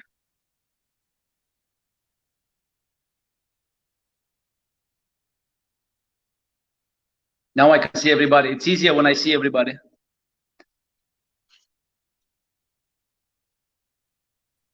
I can't hear anybody. Okay, now here we go. I said, thank you so much, Sebastian. Your story is so inspiring. And before we jump into our question and answer session, I want to share the video that demonstrates the power of African women getting access to water. Now, Sebastian set up a group of women with a water system. And this is a short video that really demonstrates the power of getting access to water. Hello, everyone. Well, after 2,900 kilometers from Dar es Salaam, we're almost close to Livingston. This is April 2021. I'm back in the village of Simuami. Remember, those of you that have seen our project from December last year, we came to the village of Simuami to install a water system in a community of about of over 1,000 people. It was bone dry at that time. They had no water. They were going 20 kilometers away with a donkey to fetch water for drinking. And we came in December and we installed this system that you see behind me with the solar panels. And you can see here the two 5,000 liter tanks that is providing water for this community. I came specifically 4 months later here to show you the amazing transformation of this village. I want to show you that water does not just satisfy the thirst of people, but it transforms the community to give them food, healthy animals, clean children, and they use the water for almost everything, of course. I want to show you now the gardens here. In December, this was completely dry. Now they have a lot of tomatoes, garlic, peppers, salad, kale, cabbage, and corn. This whole fields right here, you can see behind me, the peppers and the corn. This whole fields, all fields here in December were completely dry and empty. And now they have a bountiful crop of veggies that they use for food, and also they create income because they sell the veggies at the market. So they stopped doing the charcoal to cut down trees and create charcoal so they can make a little bit of money for them to live. And now they live off the land, off the veggies of the land, and they create an income.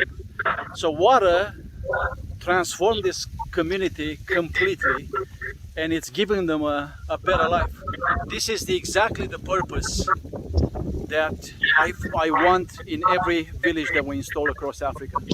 It's to improve the livelihoods of these people, the chances of survival for children, and the transformation of the community so they can have a better life. It is fantastic to see so much bounty here and so much production of veggies from just one water system. I'm going to show you the corn crop.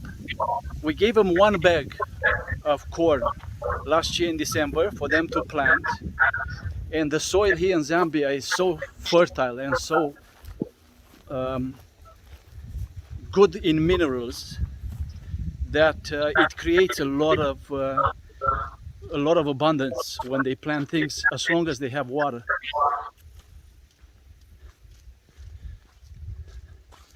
And I want to show you the community leader who is responsible for this system right there, Zenelia. Zenelia has never met me before December. Right, Zenelia? We never met, right? No, we didn't meet. And you wrote to me on Facebook. I did. And you just took a chance. Serious chance. You took a chance and you said, Sebastian, in case you pass by, we have a need. This is what we do. We came to visit, and then we managed to install the system.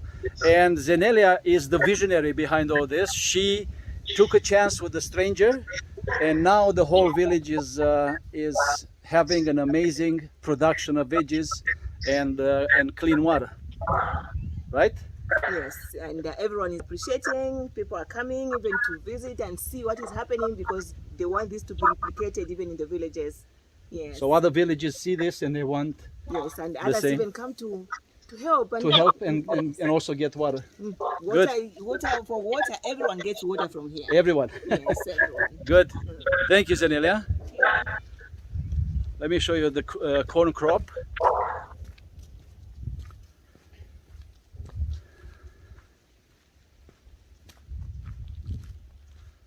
I love this village.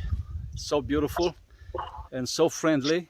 And I want to show you here the cabbage that they planted, also with the water from the system.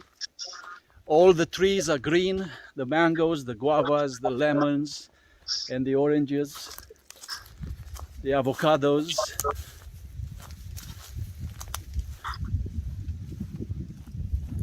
Look at this crop of corn. This is only part of the crop from the bag of corn we gave them last December. They still have to harvest some more, and this way they will have food throughout the coming winter and dry season. We're trying to also create a garlic farm here. Garlic is very expensive and very rare in Zambia. It will be an amazing cash crop for the community to give them an income and to develop this place that we installed the water system. I want to thank you all for those that have been involved in this. This community is drinking water and is living a better life because those of you that have supported have believed in this project from the beginning. And I want to thank you personally for that. Stay tuned. We're going down to more systems, more needy villages, and we'll keep you updated. Thank you, Zenelia.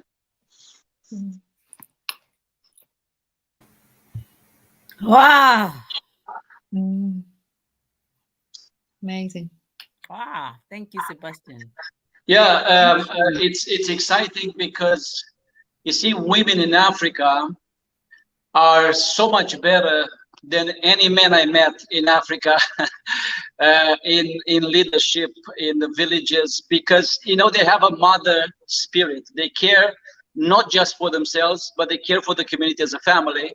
And for me, this was spectacular because I'm fighting, especially in Zambia, in Congo, in Tanzania. I'm fighting a lot of traditional stubbornness of men community leaders who do not allow the girls to go to school. Girls should not play volleyball. Girls at 14 should marry. And then, you know, half of my children in school, more than half are girls. And the battle I had with a lot of chiefs to let them go to school, it's unbelievable. I mean, you have no idea what I had to go through to convince them to let them go to school and not force them to marry. So to see community leaders like this lady, Zenelia, who took a chance on me, she never met me before, and now the entire village of over 1,000 people are flourishing because of this water system. So for me, that's a gorgeous, gorgeous thing. Okay. Sebastian, we need to get to know you a little bit. Your backstory. My backstory. Yes, I know your backstory, but I think it's important for people to understand who you really are, what motivates and what drives you. Take us back a little bit. I am a bald, bearded, gray hair guy. Yes, a lot of people are asking me, but what motivated you 27 years to go through all these countries and jungles and deserts and so forth, and go through all this and with a family and a child and so forth? You see, I was raised in a communist country in Romania. As you all know, Romania was a communist country. You know, at the age of 14, I was a very young boy. The government took me and I became a professional soldier at 14 years old. They trained me there for 3 years. And after 3 years, my eldest brother, 3 years older than me, fled the country illegally to Sweden. And at that stage, you know, this kind of thing was a crime, was a horrible crime.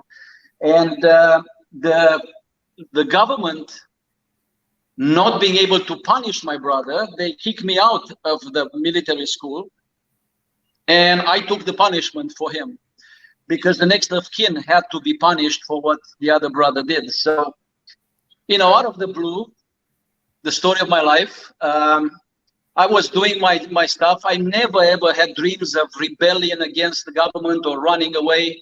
And suddenly I'm considered a criminal. After 3 years, I was a hero and I was a soldier. I was trained by them. Suddenly I'm a criminal because my brother dared to flee the country to Sweden. And they threw me in a political prison for 2 years, where they beat the crap out of me for 2 years. The torture system, the starving.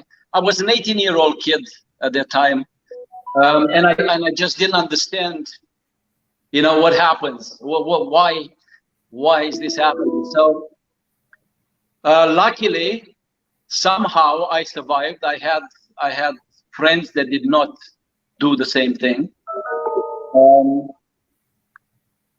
and then communism. The revolution in Romania and Eastern Europe started in '89 in December, if you remember the falling of the wall in Berlin and so forth. I was in prison at that time. I was almost 19. And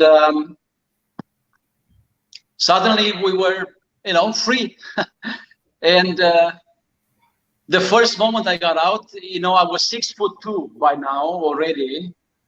6'2", and I was weighing about 80 pounds for Americans and about 40 kilos for the rest of the world. I came home, my parents didn't recognize me. They looked at me and said, we have no idea. They didn't know anything about me for 2 years. And then I had two choices in front of me. One that was much easier, like the same with all my friends around from those times in those prisons and all those, military battalions there, is to become an alcoholic, a drug addict, and forget everything about it, because it's the easiest way to deal with the problems that you have to deal with. But I said, well, let me try another option. Let me try and use this experience and this information that I got of all these situations in my life to actually do the same and help others that have no voice, like me. I had no voice, in prison. I was a young kid. Nobody knew about me. So I said, let me use this to see if I can make a difference in somebody else's life. And the first thing I did when I was free and old enough, besides getting married and getting a child, was to go to Africa. You see, I was fascinated by Africa since I was like 8 or 9 years old. I don't remember exactly how it started, but I do remember my father having me on his knee with a world atlas and showing me Africa. And then I read a few books on Africa. When I was 10 years old, I was spending a lot of time in library. And I got fascinated by Africa. And, after revolution in Europe, in Eastern Europe, all my friends were fleeing for US, Canada, or Australia, the land of milk and honey. And I was the only one who jumped to go to Africa. And everybody's looking at me and said, are you insane? You have a child and a young wife. Are you going to South Africa? Nelson Mandela was just released. Are you out of your mind? It's going to be murder. It's going to be crime in their place. They're going to kill you. And I said, no, I'm going straight there. So I left for Africa. I studied in Cape Town for the next 3 years. And that's how I started to meet the Bushmen.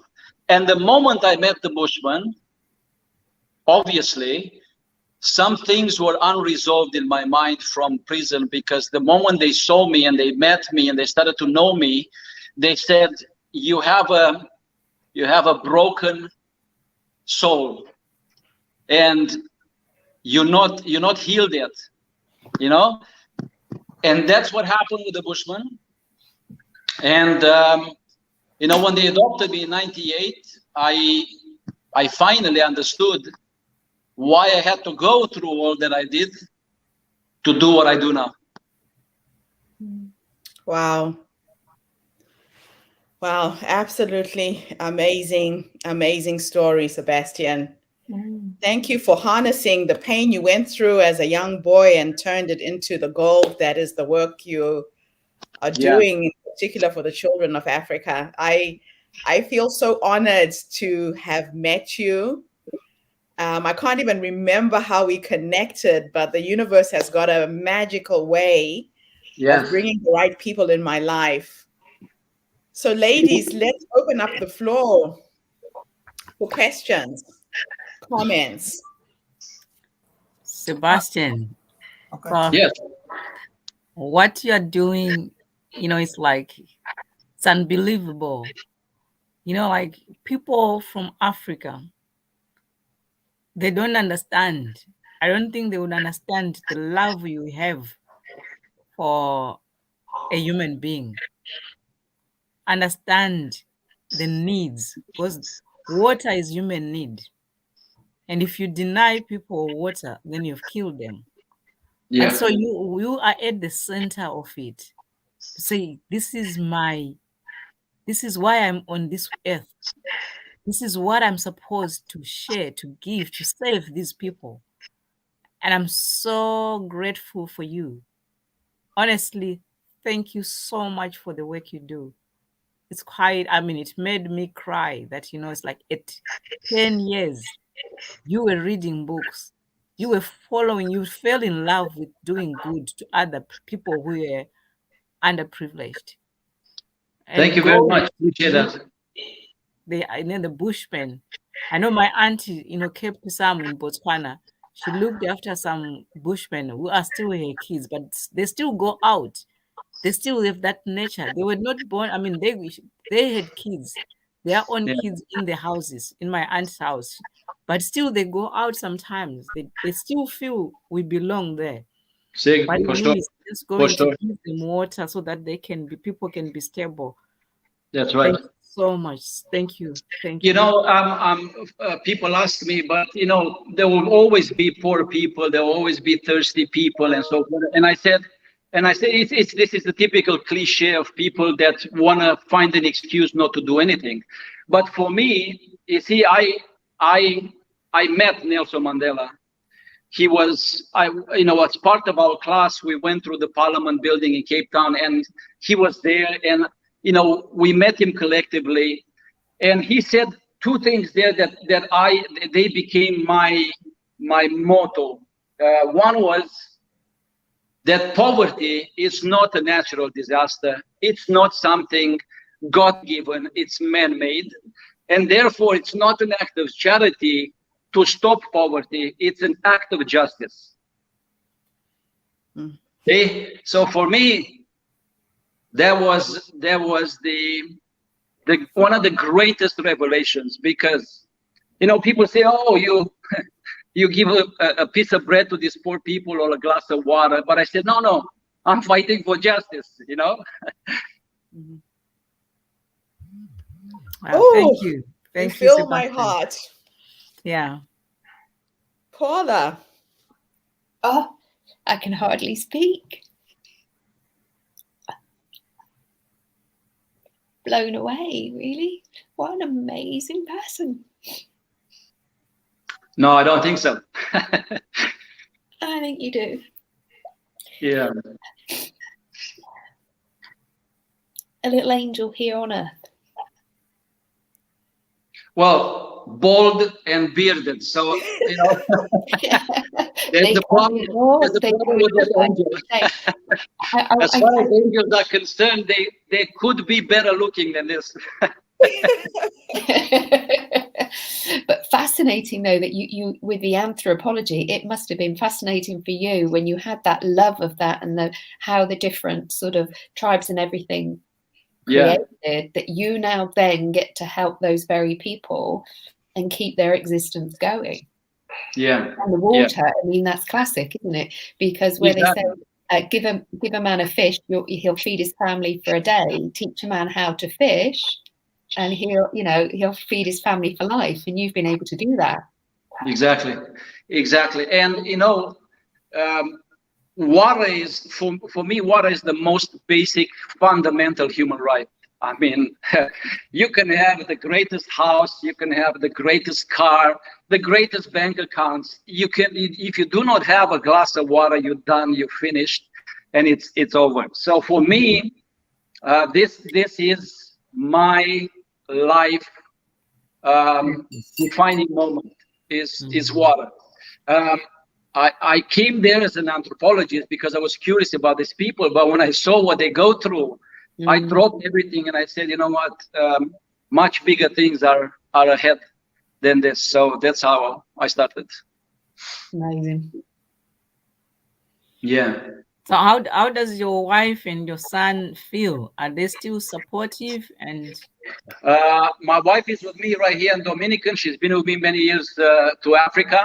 I went around the world on a motorbike to raise funding for my kids about 9 years ago. 75,000 kilometers, 35 countries. My wife and I on a bike that we had. My daughter is 28 years old almost. She has a baby herself. I'm a grandpa since April, like Gertrude. Both of us, I think, in the same time. And she grew up with the sand in the Kalahari. She still does the clicking language, and she's still in love with Africa. So it changed our entire family, and it just brought a different perspective. So yes, we're all involved in this. oh, brilliant. Thank you. Miss Renee, you're quiet. I was letting everybody talk, Gertrude. I mean, when I be doing too much, y'all be saying I be doing too much. No, I'm just kidding. So I'm amazed at just the fact being that you've taken on this pilgrimage to make things better, and with it's real selflessness is what you're showing. My question is, are you funding this yourself, or do you get donations, or do you have like people that you rely on to help you with this project? And how much does to do it to a village? That's two questions. I'm sorry. How much around about would it cost to get water into a village, like with the way you do it? Thank you for the question. Is it Renee, right? Renee, yes, sir. Okay. Nice to meet you, Renee. Yeah, I'm funding a lot of these projects from my profits with my tour company, but of course it's never sufficient. So I have friends, family. Hello. Can you hear me? Yes, we can. Yes, we can. Oh, okay. So I have friends, family, and people that find out, even clients of mine that I take on tours in Africa. One of my highlights in my tours, for example, in Southern African tours, is to spend half a day with my kids, in the village, because I don't believe in tourism as the tourism is portrayed in the rest of the world, as in you sit in a 5-star resort and then you go home and say, I've been to Africa. You haven't been to Africa until you've seen how Africans live and you experience how they live their lives. So most of my tours go through there, and then some of my clients decide to help sponsor a child in school and so forth. So I have sponsors from all over the world for that. So I have a charity for that in Canada as well that deals with that. But I'm funding a lot of the things myself. For example, my volunteers, I pay for their flights and for their food. They come with me. We don't take money from the charity. I sponsored 25 children myself, my wife and I. My daughter sponsors 10. So things like that. As far as the water system, it all depends from village to village, because sometimes I have to drill a borehole and I have to pay for the company to drill the borehole. A lot of the villages have the boreholes. So about 80% of our systems have the borehole drilled, but they have no system. So that typically a system like that, with a borehole depth of about 100 feet, 120 feet, or 30, 35 meters. It costs about $5,000 US with all the installation, the water tank, the stand, like you've seen in the video, the entire setup there to give them water. Is that including the drilling, Sebastian? No, the drilling is on top, because I'm talking about the ones that already have a borehole existent in their village. If I have to drill, it costs between 150 and 250 US per meter every time we drill. So that depends on how deep we have to drill to do it, just to give you an idea. I have now, for these new orphan kids from the Sand people, I have to drill a borehole now. It's 100 meters, and it costs me about 100 meters, about $2,300. No, it's more. It costs me $7,000 to drill the borehole in Namibia. Okay. So one of the things that you guys need to know is the lower the water table, the more expensive it gets, because they have to go quite deep. Yeah, and they have, of course, to use more pipe and more drilling heads, which are diamond. So they break it into the rocks, depends on the rocky terrain and so forth. There's a lot of factors that go on there. Yeah. Listen, 2 seconds, give me. I need to find the cable. My battery is dying. Okay, go for it. I'll talk in the meantime. So when I met Sebastian, I told him about my project in Zimbabwe. I have taken over a primary school in the village where my ex-husband was born. His father used to be a teacher at this school, and we adopted a school almost 20 years ago. There was no electricity, no running water. It has been a mission to try and raise the funds to turn that particular dream into reality.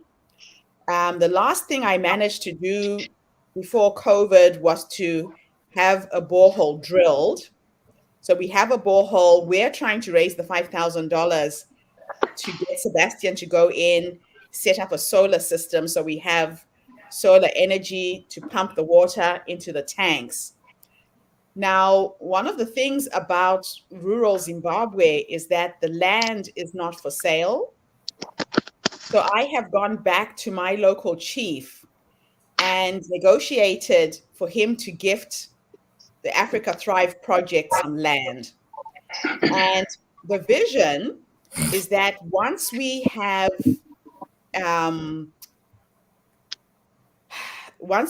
water and we've got the land, we can start a market gardening project so that we can make sure that the children get a meal. So just getting porridge in the morning, starting a corn project like what you just saw. So the kids get a bowl of porridge, peanut butter, sauce to give them a bit of sustenance. I started this in 2007. I had gone home. I watched the children coming to class, and within 10 minutes of sitting down at their desks, they all fell asleep. Oh, wow. And I said to the principal, what's going on? These kids are under 12. There's no energy in the school. Most children were eating 2 or 3 times a week if they were lucky. So we started a feeding program. We started giving the children porridge. And what happened with the porridge is all the villagers started sending the under 5-year-olds to the school for food every morning. How do you turn away an under 5-year-old child? It forced me to start a preschool. So we now have a preschool in the school. And those mothers who would go into the fields with babies on their backs in the hot sun trying to work have now got a safe place to leave the children. It's doubled our role of students, people participating. We solved the electricity problem by getting a community to come together to the school and brainstorm the ideas. One thing I learned about Africa is that people have got the solution to all of their problems. We go in as facilitators for change. So I now show up in my village with a whiteboard and a pen, and we brainstorm ideas with the community on how to solve the problem. One of my aunts came up with a solution. This woman had 7 children who died of AIDS during the AIDS pandemic. She was 92. She had 15 grandchildren under the age of 12, no income. And she said to me, Gertrude, we are traveling to the next village to get the corn ground. So the women are the mules. They will carry 50 kg bags of corn on their heads, walk 15 kilometers in one direction, 15 kilometers back. She said, why don't you invest in a grinding mill? Install it at the school. People are spending money 15 kilometers away. Do you know it cost me $500 to solve the electricity problem? We installed a grinding mill that belongs to the school community. The whole community is now coming to the school to get their corn ground. The money they generate pays for the electricity bill. So these are some of the projects that we are involved in as the Herstory movement. And Sebastian, I cannot thank you enough for saying yes to just jumping online at the last minute to come and share this story. You are one of our foot soldiers on the ground doing the work. And I am appealing to people of African descent in particular who are outside of the country to invest in these kind of projects. if you have a community back home that is needing help in terms of water, Sebastian is there to facilitate getting water to people. It doesn't take a lot to raise $5,000. It'll probably cost 10, maybe 15 all up with the drilling. So please get hold of us, email me, and let's get water into communities, because when you have water, that's when change really comes. Sebastian, any parting thoughts, anything else, any other help that we can support you with, lift you with, so you're able to do the work? No, if people are watching, they can of course write to you. You are the negotiator and the power force behind this, the drive. So I have no doubt, that people will be interested. They want to know more about my story, they can go to my website as well. It's very easy, pilgrim-movement.org, or my sebastian.tertiro.com. You have them both, Gertrude, no problem if people are interested. My dream is when I'm 60, which is about 9 years away, I want to have 2 million children in Africa given water with my systems, and 1 million adults. Right now we have 500,000. So I have another 1.5 million to go in the next 9 years, 8.5, 9 years to finish this.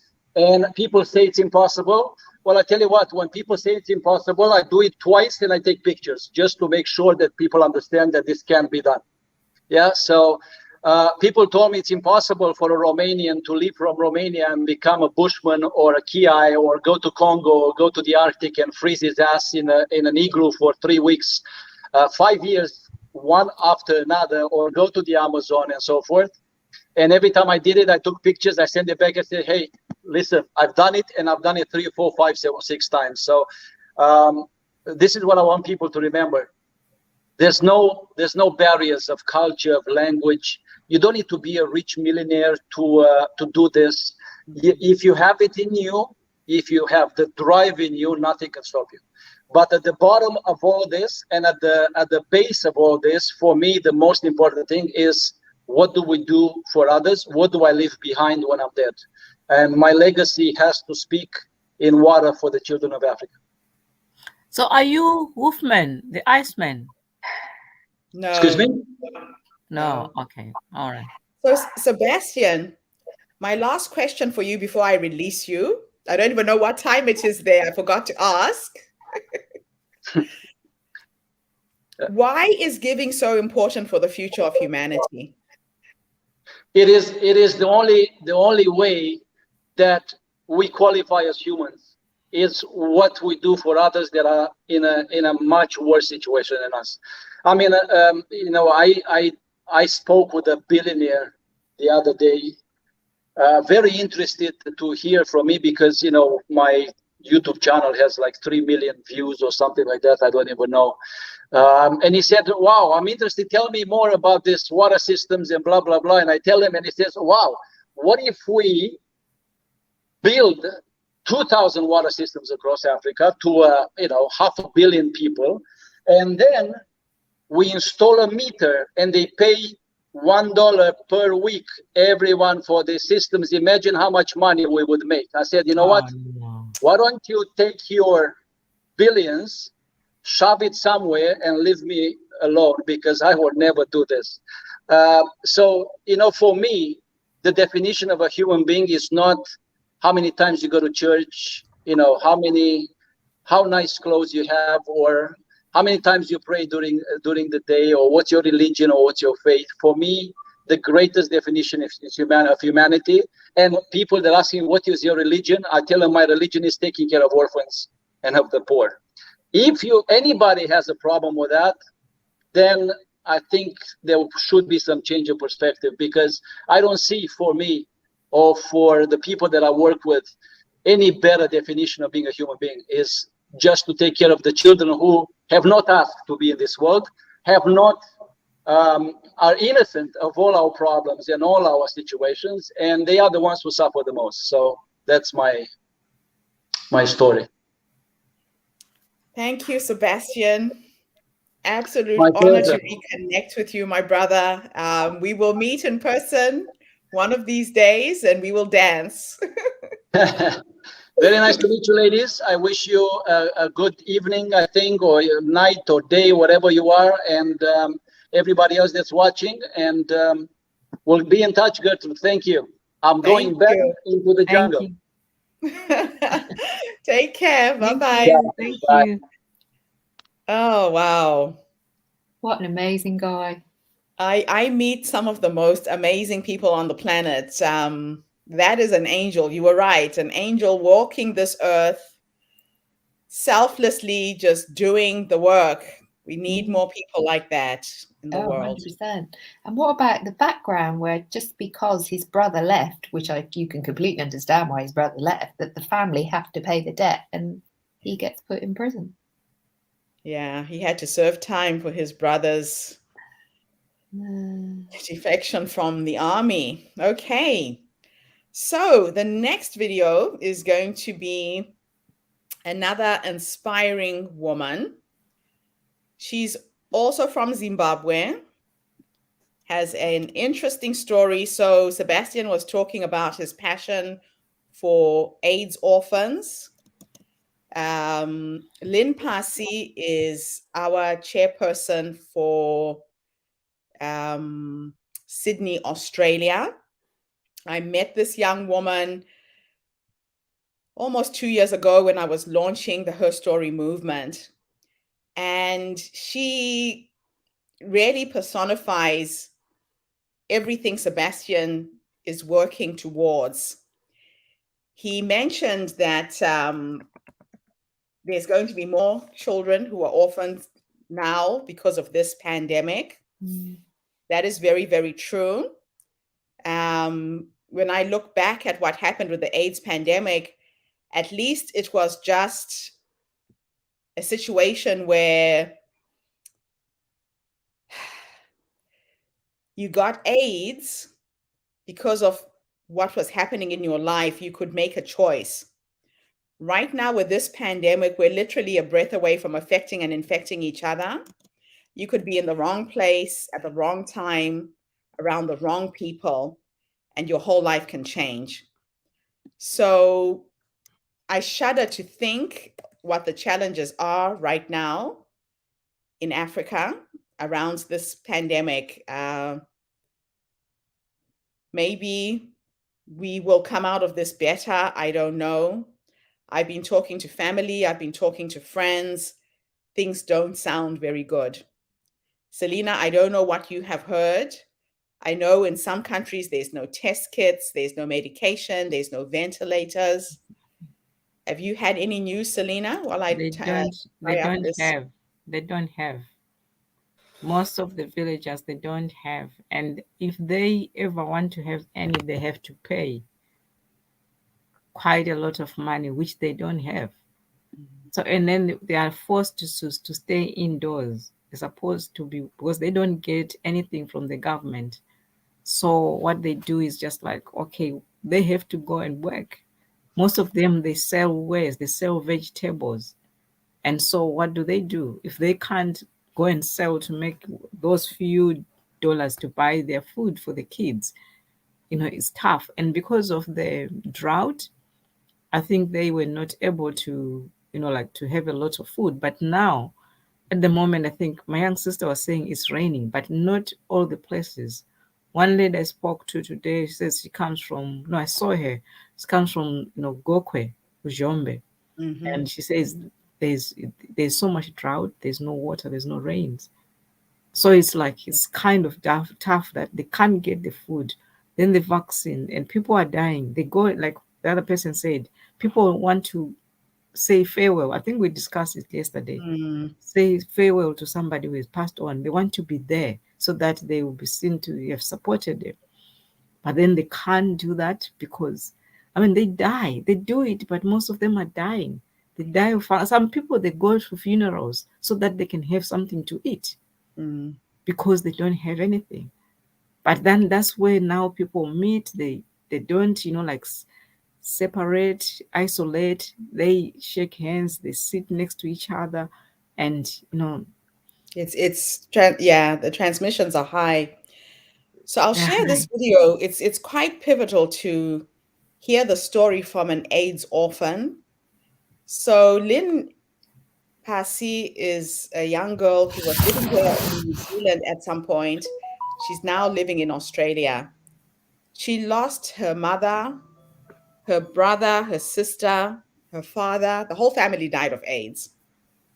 And she was adopted by an aunt who brought her to New Zealand. So we'll share her video and then we will talk a little bit about her story.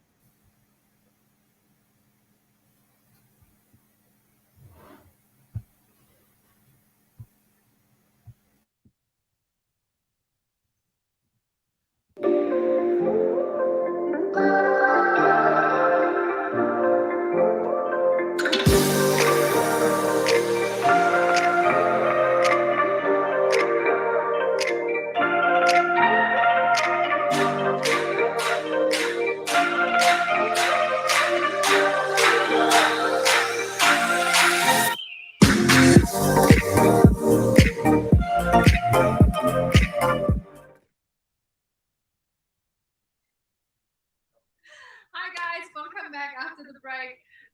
Very excited to be here and emceeing the next session. And our next speaker will be Lynn. She's an amazing, inspirational person. So give it up, guys, for Lynn. Hello, everyone.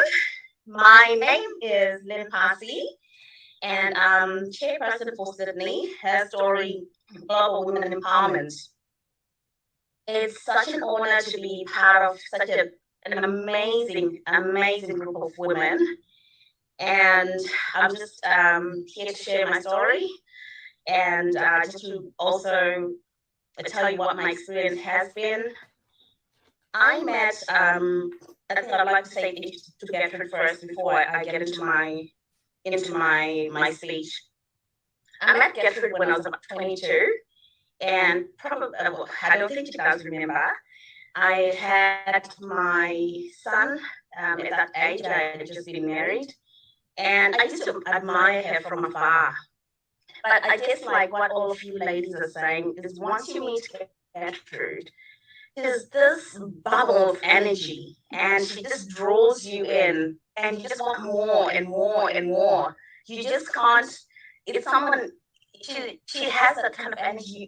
You will never forget her. You just want to be part of anything that she's doing. So I'm very honored to be part of her story circle and just keep on growing with you ladies here.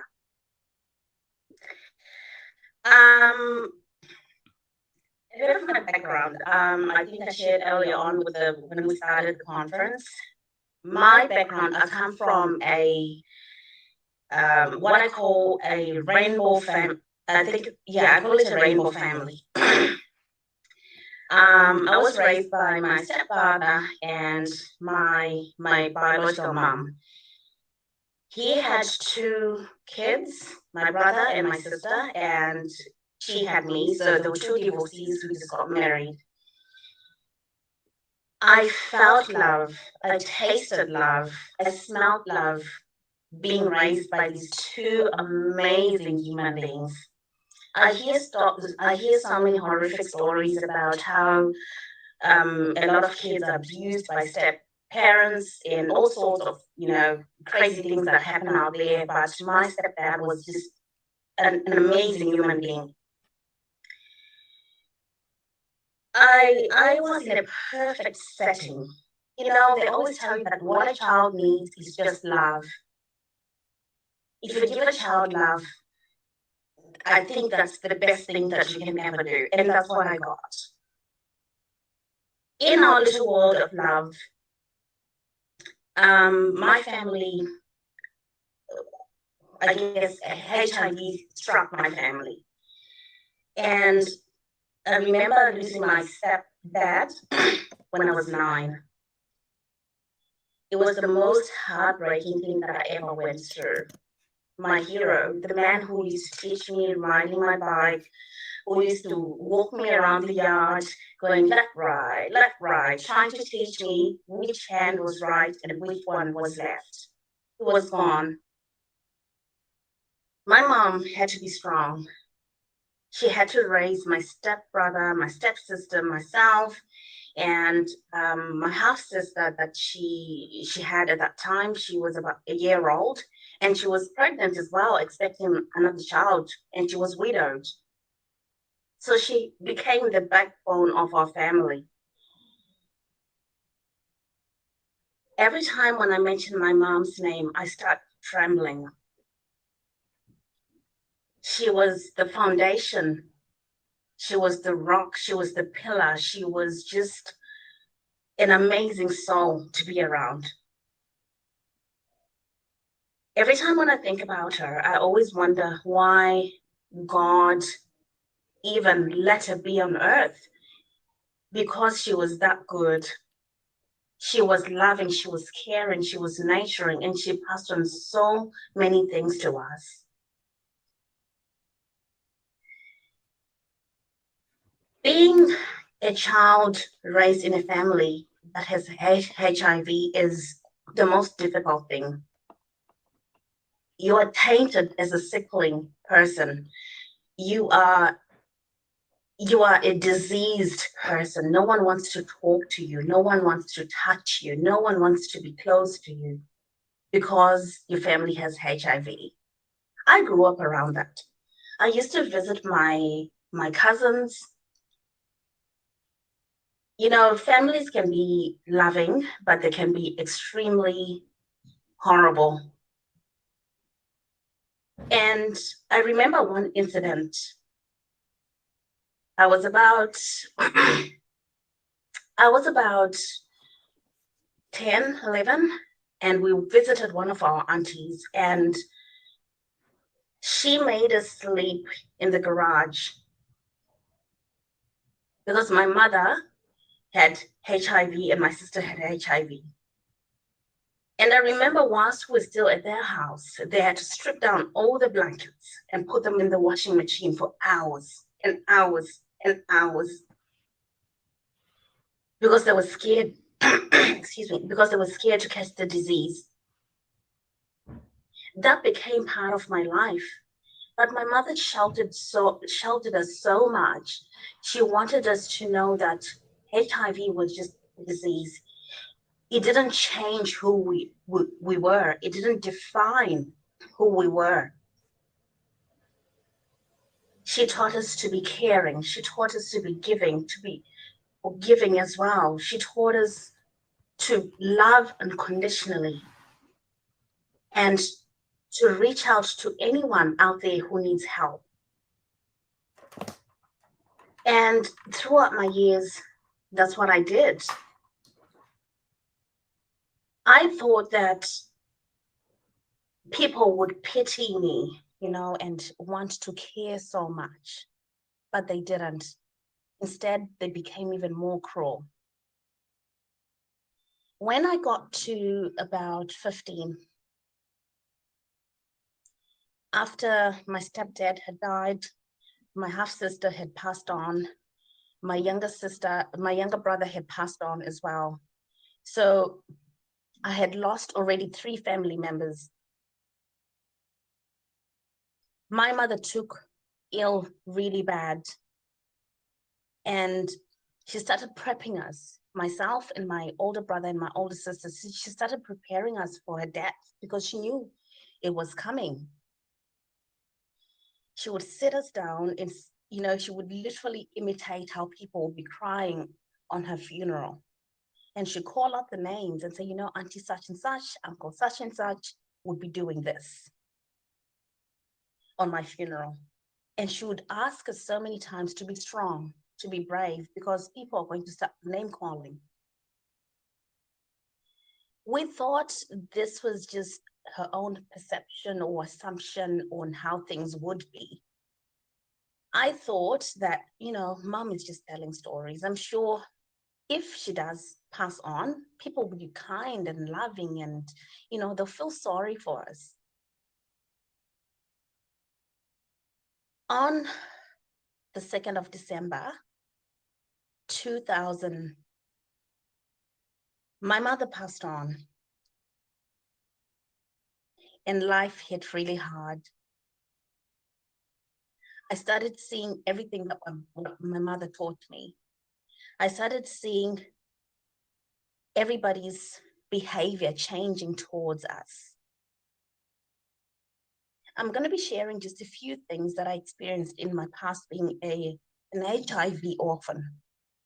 And I guess having met Gertrude, that's why I guess I really understand what her passion is all about, because I'm one of those orphans. After my mother passed on, I remember walking in a bush, and I was sitting on a little rock. It was more like a granite rock. And I was sitting there because I had been kicked out of home. And I couldn't understand why. My family was trying to split us up with my stepsister and my stepbrother, because they were blaming my stepfather for infecting my mom. So the siblings that I had grown to know were being taken away from me. So every time I would go and visit my sister, I would come home to my mother's house and I would get a beating. A wooden stick. It could be a hose. It could be anything. They would beat me up because I was just talking to my sister. They wanted me to be alone. And I became alone. So as I was sitting in the forest, I thought to myself, my mom is gone, my dad is gone, all my siblings, my biological siblings are gone. My step siblings are gone. They've taken them away from me. So what's going to happen now? And I thought to myself, you know what, Mom, you taught me, you passed on all these lessons to me, but I think I'm not strong enough. I decided to take my life away. But I was only 16 at that point. I just turned 16 and I didn't know any better. I didn't know what to do. I didn't know forms of taking your life away. And suicide wasn't a thing. It was something that I would just hear about. And I went home. I took a pack of 24 Panadols. I was like, yep, that's it. I'm going to die. I just want to be with my family. It didn't happen. All I got was stomach pains and cramps. I started a journal. I would start writing things, everything that I was going through. I experienced sexual abuse, being molested right under my family's nose. And I would seek help. I would talk to them. And they would tell me that it's your fault. You're just a naughty teenager. That's why.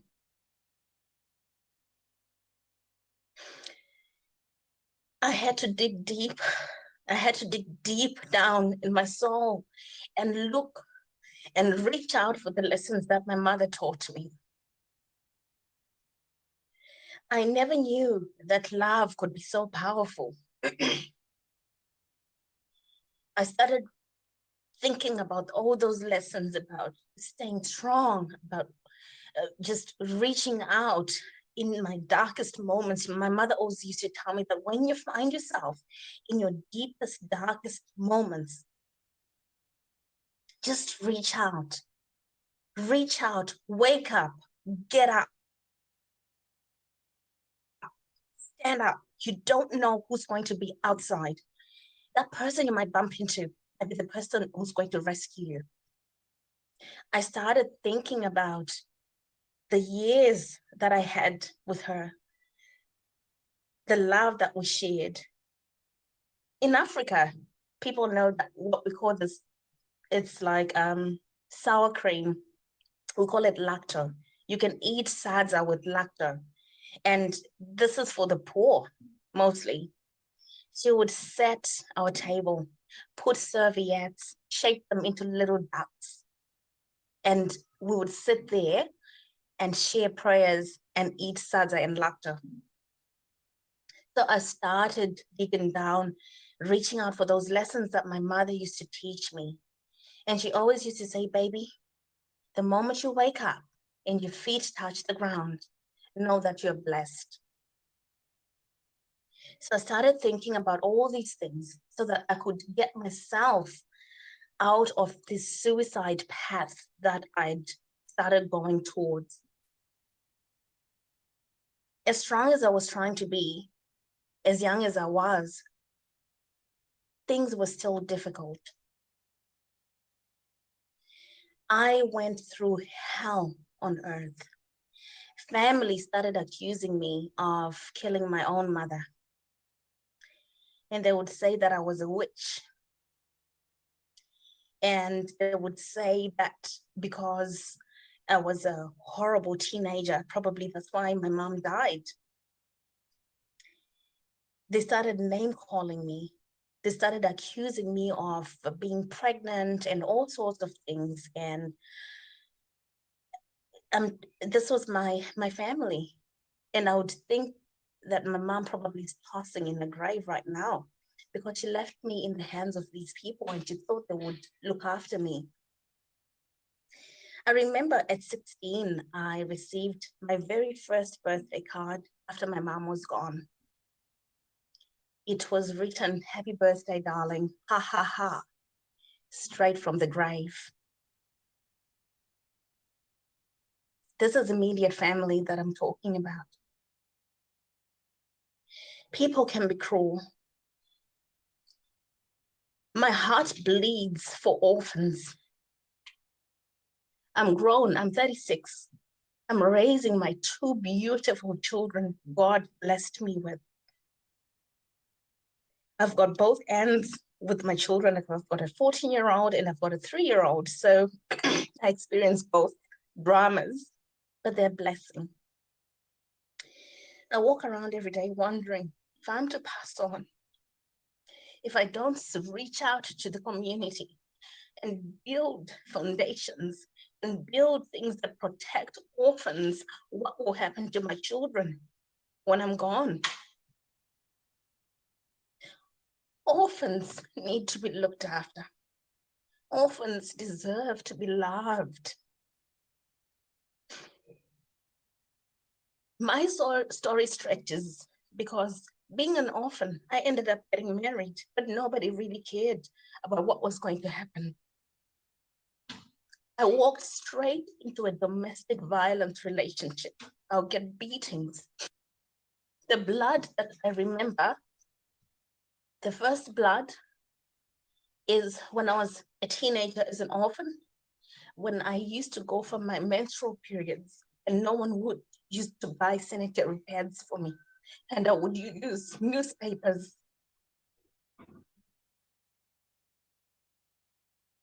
I would tear up towels. The second streak of blood that I know is when I was married, when my husband used to beat me up to get abortions because I was pregnant and it wasn't part of the budget. As an orphan child, yes, I was an adult, but who was I going to tell? I didn't have a mom and dad to cry to. I didn't have anyone to share my story with.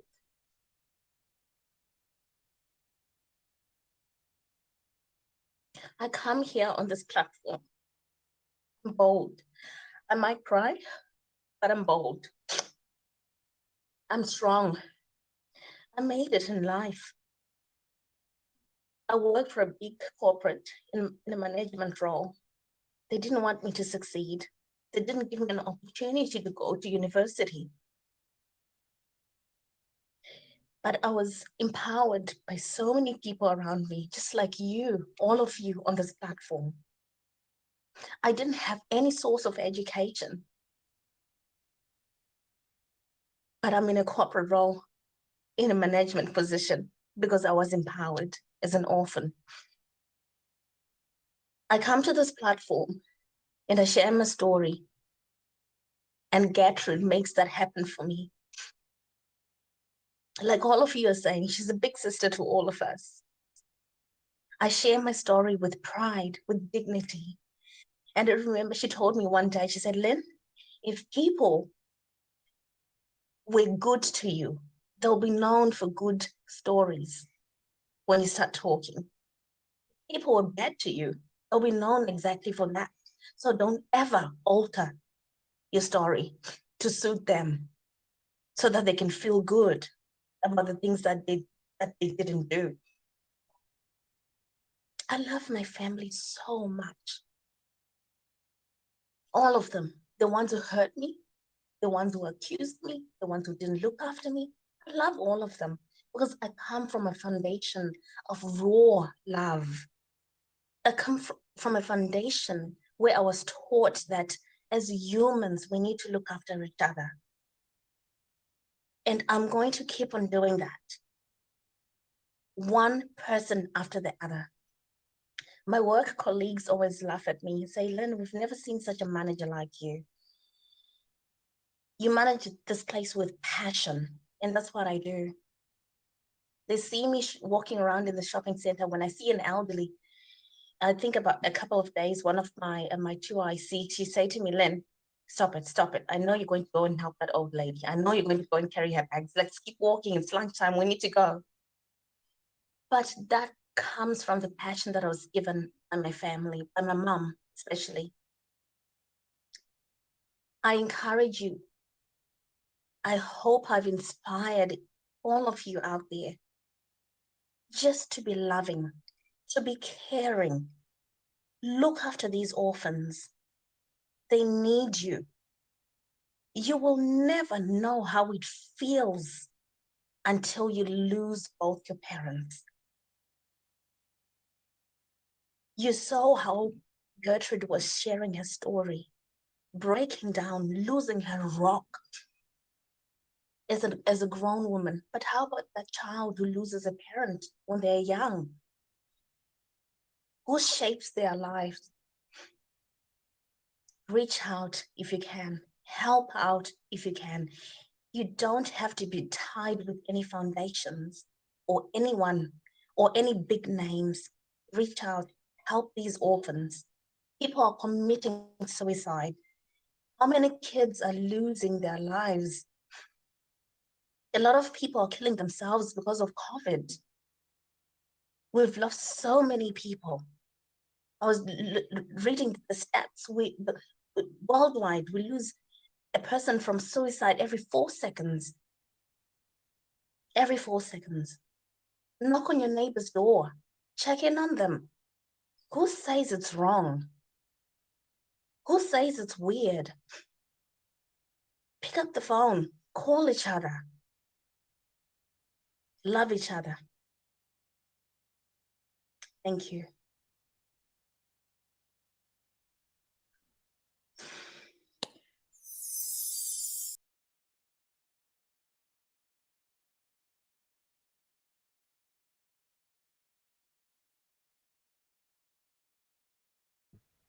That was hard for me. Ask yourself, and now's as good a time as any. Oh, Am I going to guide my... we have some phenomenal women in our circle. Let's get some feedback for Lynn, ladies.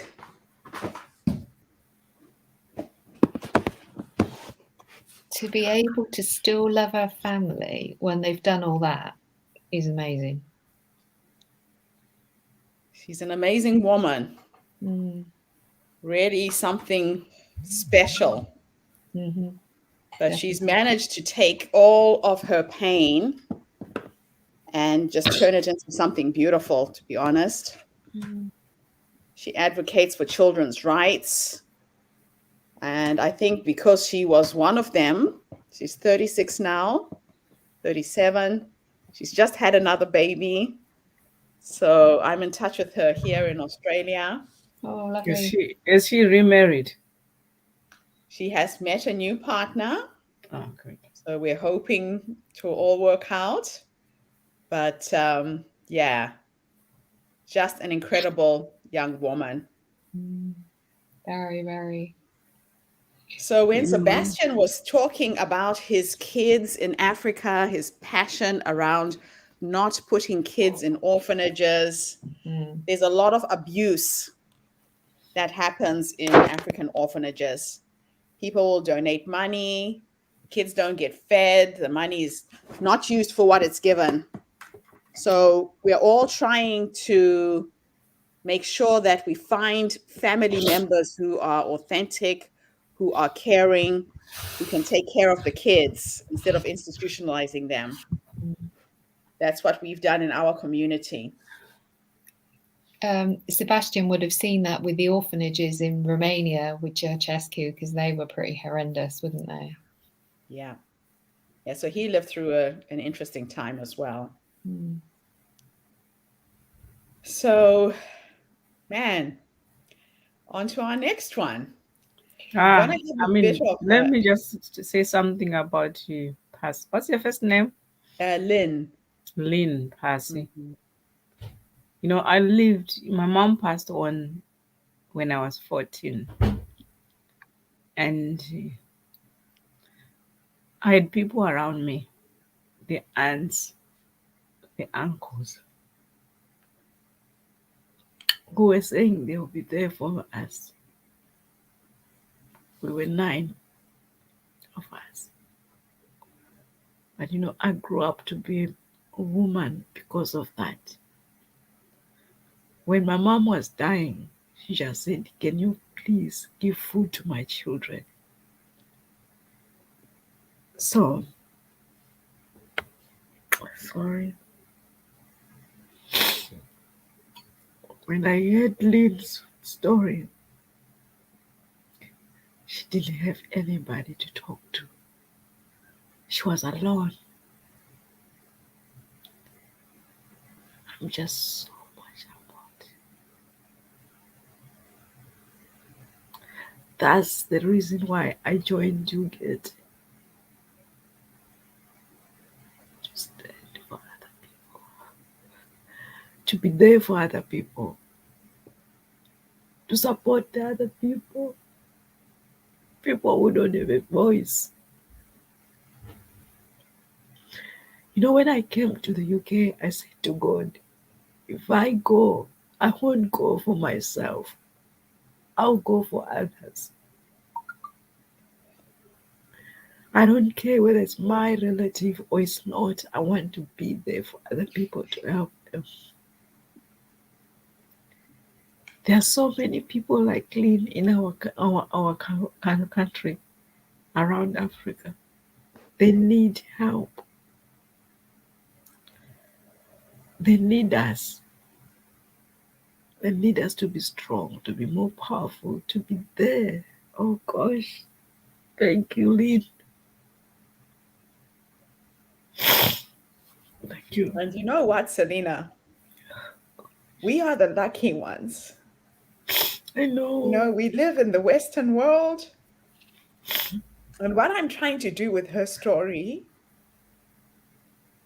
is to make us remember where we're from, to make us remember that we are the help that Africa is waiting for. We can't wait for World Vision or Save the Children. We are the help. We know these kids by name. And what scares me right now is, 20 years ago, we went through the AIDS pandemic. It was bad. Imagine what's going on now in our villages, in our communities. I know my brother, I've got 2 brothers who passed on. Oh, and my sister. My sister's husband passed on 2000 because of HIV. My brother passed on 2001 because of HIV. My sister, whose husband passed on 2001, she passed on 2019. She lived with HIV for so long. She was so courageous just for his kids' sake. Then my brother, second born, when I was in hospital dying of cancer, he died of AIDS. And I took his son. I told you I'm educating him. He's in China at the moment. His daughter is in Zimbabwe. She needs to do something, but she didn't pass very well. So she's writing him maths again. But it's these people, they are just a few people I can help And because that's I'm alone. I mean, I know it's like, okay, it doesn't have to be my own people. There's some who can't afford to get anything. They can't afford it. They don't have anybody. We are the voices. yeah. And these are the stories that we share. Oh, thank you. Whew. You didn't bump into each other for no reason. Paula, thank you for being here and holding space for these stories this evening. It's been amazing. It's been amazing. I feel very blessed. Very, very blessed. Thank you. Very nice. So we're going to end our evening with a bit of light relief. We have a couple of speakers who are going to sing because I always want us to end on a positive note. Despite the challenges we are facing, despite how hard it feels, we can't stop. And so we introduced a creative section to Herstory so that we can always be in a state of joy, in a state of happiness, knowing that we are the lucky ones. We are the lucky ones. We came out of Africa. We're scattered around the diaspora. Our job is not to forget those that we've left behind. Our job is to go back, support, give help wherever we can. And if it means that we help one person, our job is done. That is one of the things that I have learned. And that one person will help the next, who will help the next, who will help the next. And it'll be a ripple effect around the world. So these young ladies come from New Zealand, two amazing musicians. They will end our day on a high note. Three different songs for today. First, we're going to start off with a jazzy number. You just hear from me. Then we're going to have Bessie the bass here. So we like to put a name on it. Well, Bessie, anyway. This is Bessie the bass. There's another curly member of the band. And then we have, well, let's do no. That's Juno. Quite a bit now. So, yeah, we're going to play Juno and we're going to jazz. Ready? All right. Hopefully it sounds all right. My baby don't care for show. My baby don't care for clothes. My baby cares for me. My baby don't care for cars and races. My baby don't care for hearts on the places. Places in night time.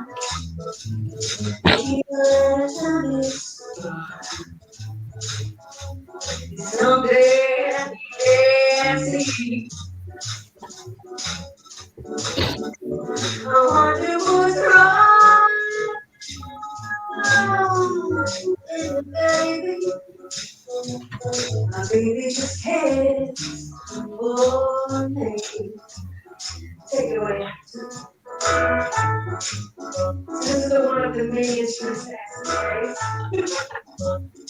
Should have a film game credit on my instrument. What other instruments do you play? I'm putting her on the spot. So we like to add comedy into our shows as well. So just putting her on the spot. So she handles it. But she does flute, she tap dances, plays her bass piano, and is my backing vocalist. So any show we put on, it's an experience. And I just sing and dance. But that, that's how.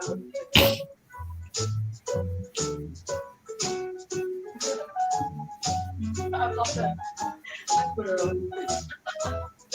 Maybe I put it. No, I'm not here. Sorry. I don't want to talk like this. Go back to that.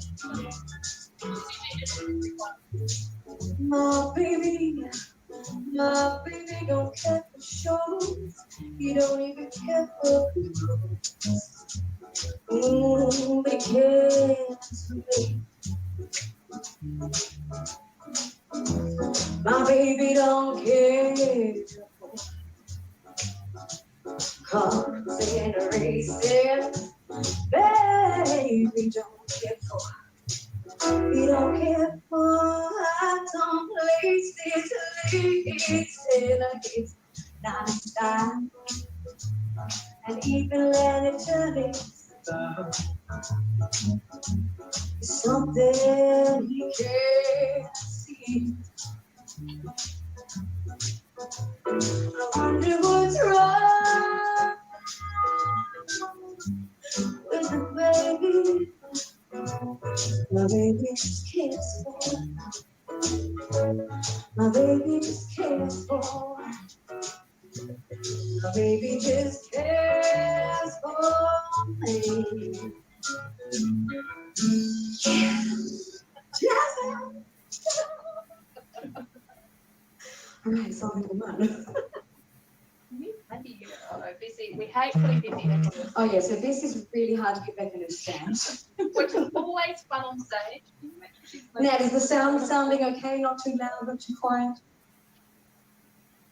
Can they even hear us? I don't know. Can you hear us at all? Oh, okay, cool. I couldn't see you, Nat, because I was checking us. The sound is fine. Like we have to imagine what it would be like in live, but it sounds just fine. Okay, good. Just all right, so nice, clean bass. So this next number, I don't know if you ladies have heard of an act, I guess, called postmodern jukebox. If you hadn't, I implore you to go look them up. They have hundreds and hundreds of songs, and basically this guy called Scott Bradley, who takes modern, well, not just modern, just any old song, and then turns it into a jazz or a swing or a ragtime. So this is actually a rock song turned into, what is jazz, this one? Yeah. See if you recognize it.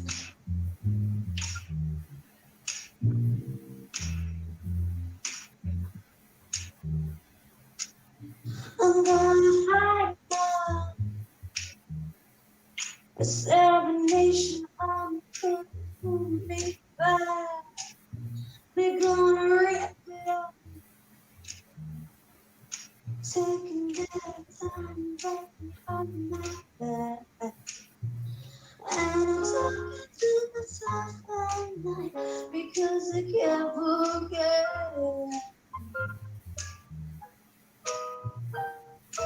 Back and forth through my mind behind a cigarette.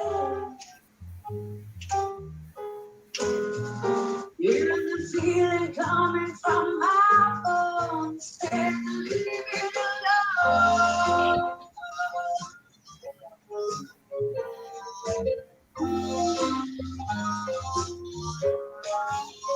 Don't wanna hear about it,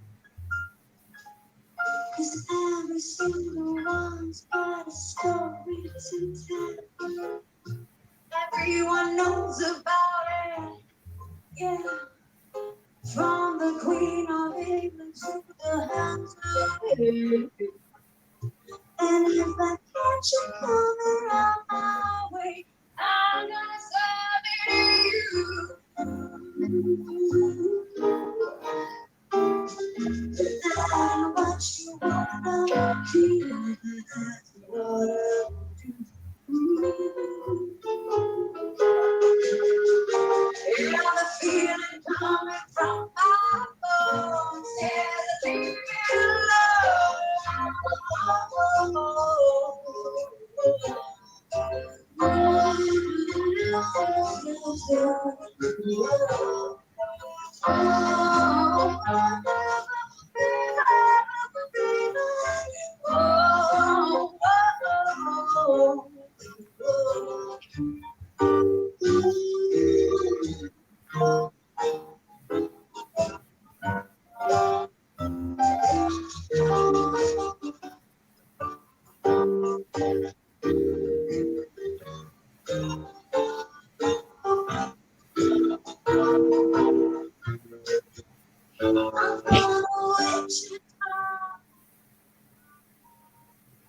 Far from this hour forevermore.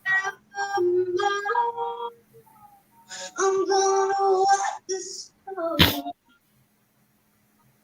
I'll make the sweat drip out of every pore. And I'm bleeding, and I'm bleeding, and I'm bleeding before the know.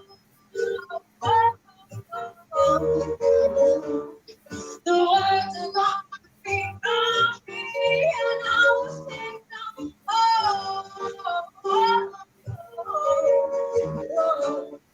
The saints gonna stop my blood. It's coming home.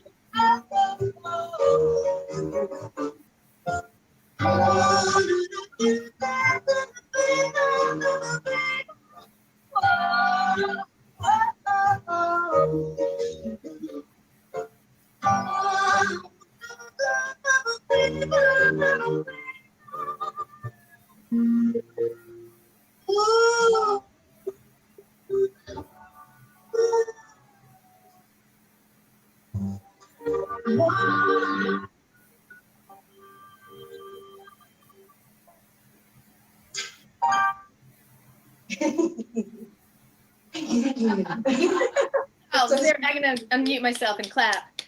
Woo! Yeah. So strange not performing to a live audience. Like, I don't know what all you ladies do out there, but you really feed off an audience. Yeah. You know, having, I as you know, Nat, I look into people's eyes, like right to the bows. Sit on their knee. Sit on their knee. But I want to bring you in, so it's I hope it's the same as conveying today. All right, last and final song, Age of 17. It's good old Stevie Nicks.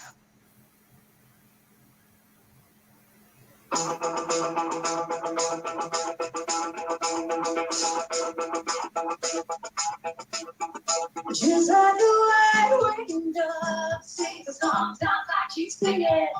Ooh, ooh, ooh. Just like the white wind up, sings a song, sounds like she's singing. Ooh, baby, ooh, ooh. Yeah, the days go by like a strand in the wind, in the web that is on. I begin again. Tell my friend that nothing else matters. He was no more than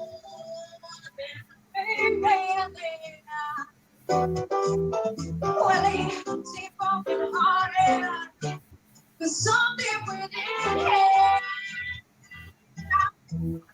But the moment that I first say I saw him all alone on the edge of 17. Just like the right way down my cheeks again. Baby, just like the right way down. Sing the song down my cheeks again. Baby, well, I went today, maybe I will go again tomorrow. Yeah, yeah, well, the music, yeah, well, it was familiar. When I see you do it, I want you trying to do for me. Words to make poet and voice to make choir and melody. There's nothing else matters. Just like the right wind Ooh, baby, ooh, yeah, ooh. Just like the wild become. Six songs I can stand. Ooh, baby, ooh, yeah, ooh. The clouds get distracted when it rains, but the sea changes color, but the sea does not change. Slow in the snow, graceful flow of age, how it falls with an angel desire to be on the edge of seventeen. Just like the wild window, sings songs I'm singing. Ooh, baby, ooh, ooh. Just like the wild window, sings songs I'm singing. Ooh, baby, ooh. Just like the wild window, sings songs I'm singing.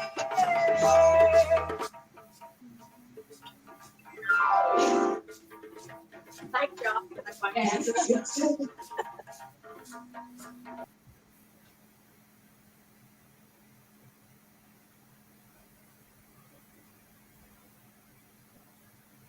We come to the end of another amazing day. Thank you so much, ladies, for being here, holding space, allowing these stories to be heard.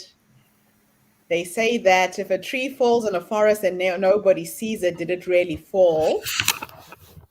So, unless you were here participating and listening and allowing these stories to breathe, they would not exist. So, Paula, thank you for holding space with us. My Pleasure. darling Selena, thank you, thank you, thank you, my sister. We have a lot of work to do in the world, but together we can do it. Alone, I can't. Thank you, everybody. We'll be back again tomorrow at the same time. Have a fantastic day, evening, morning, wherever you are in the world. Bye for now. Paula, I'll give you my number.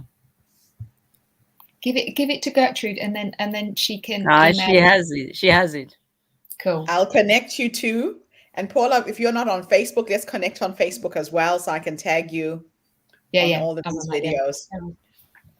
Have a good evening. Selena, let's meet on Zoom. Okay. All right. See you. Bye. Bye.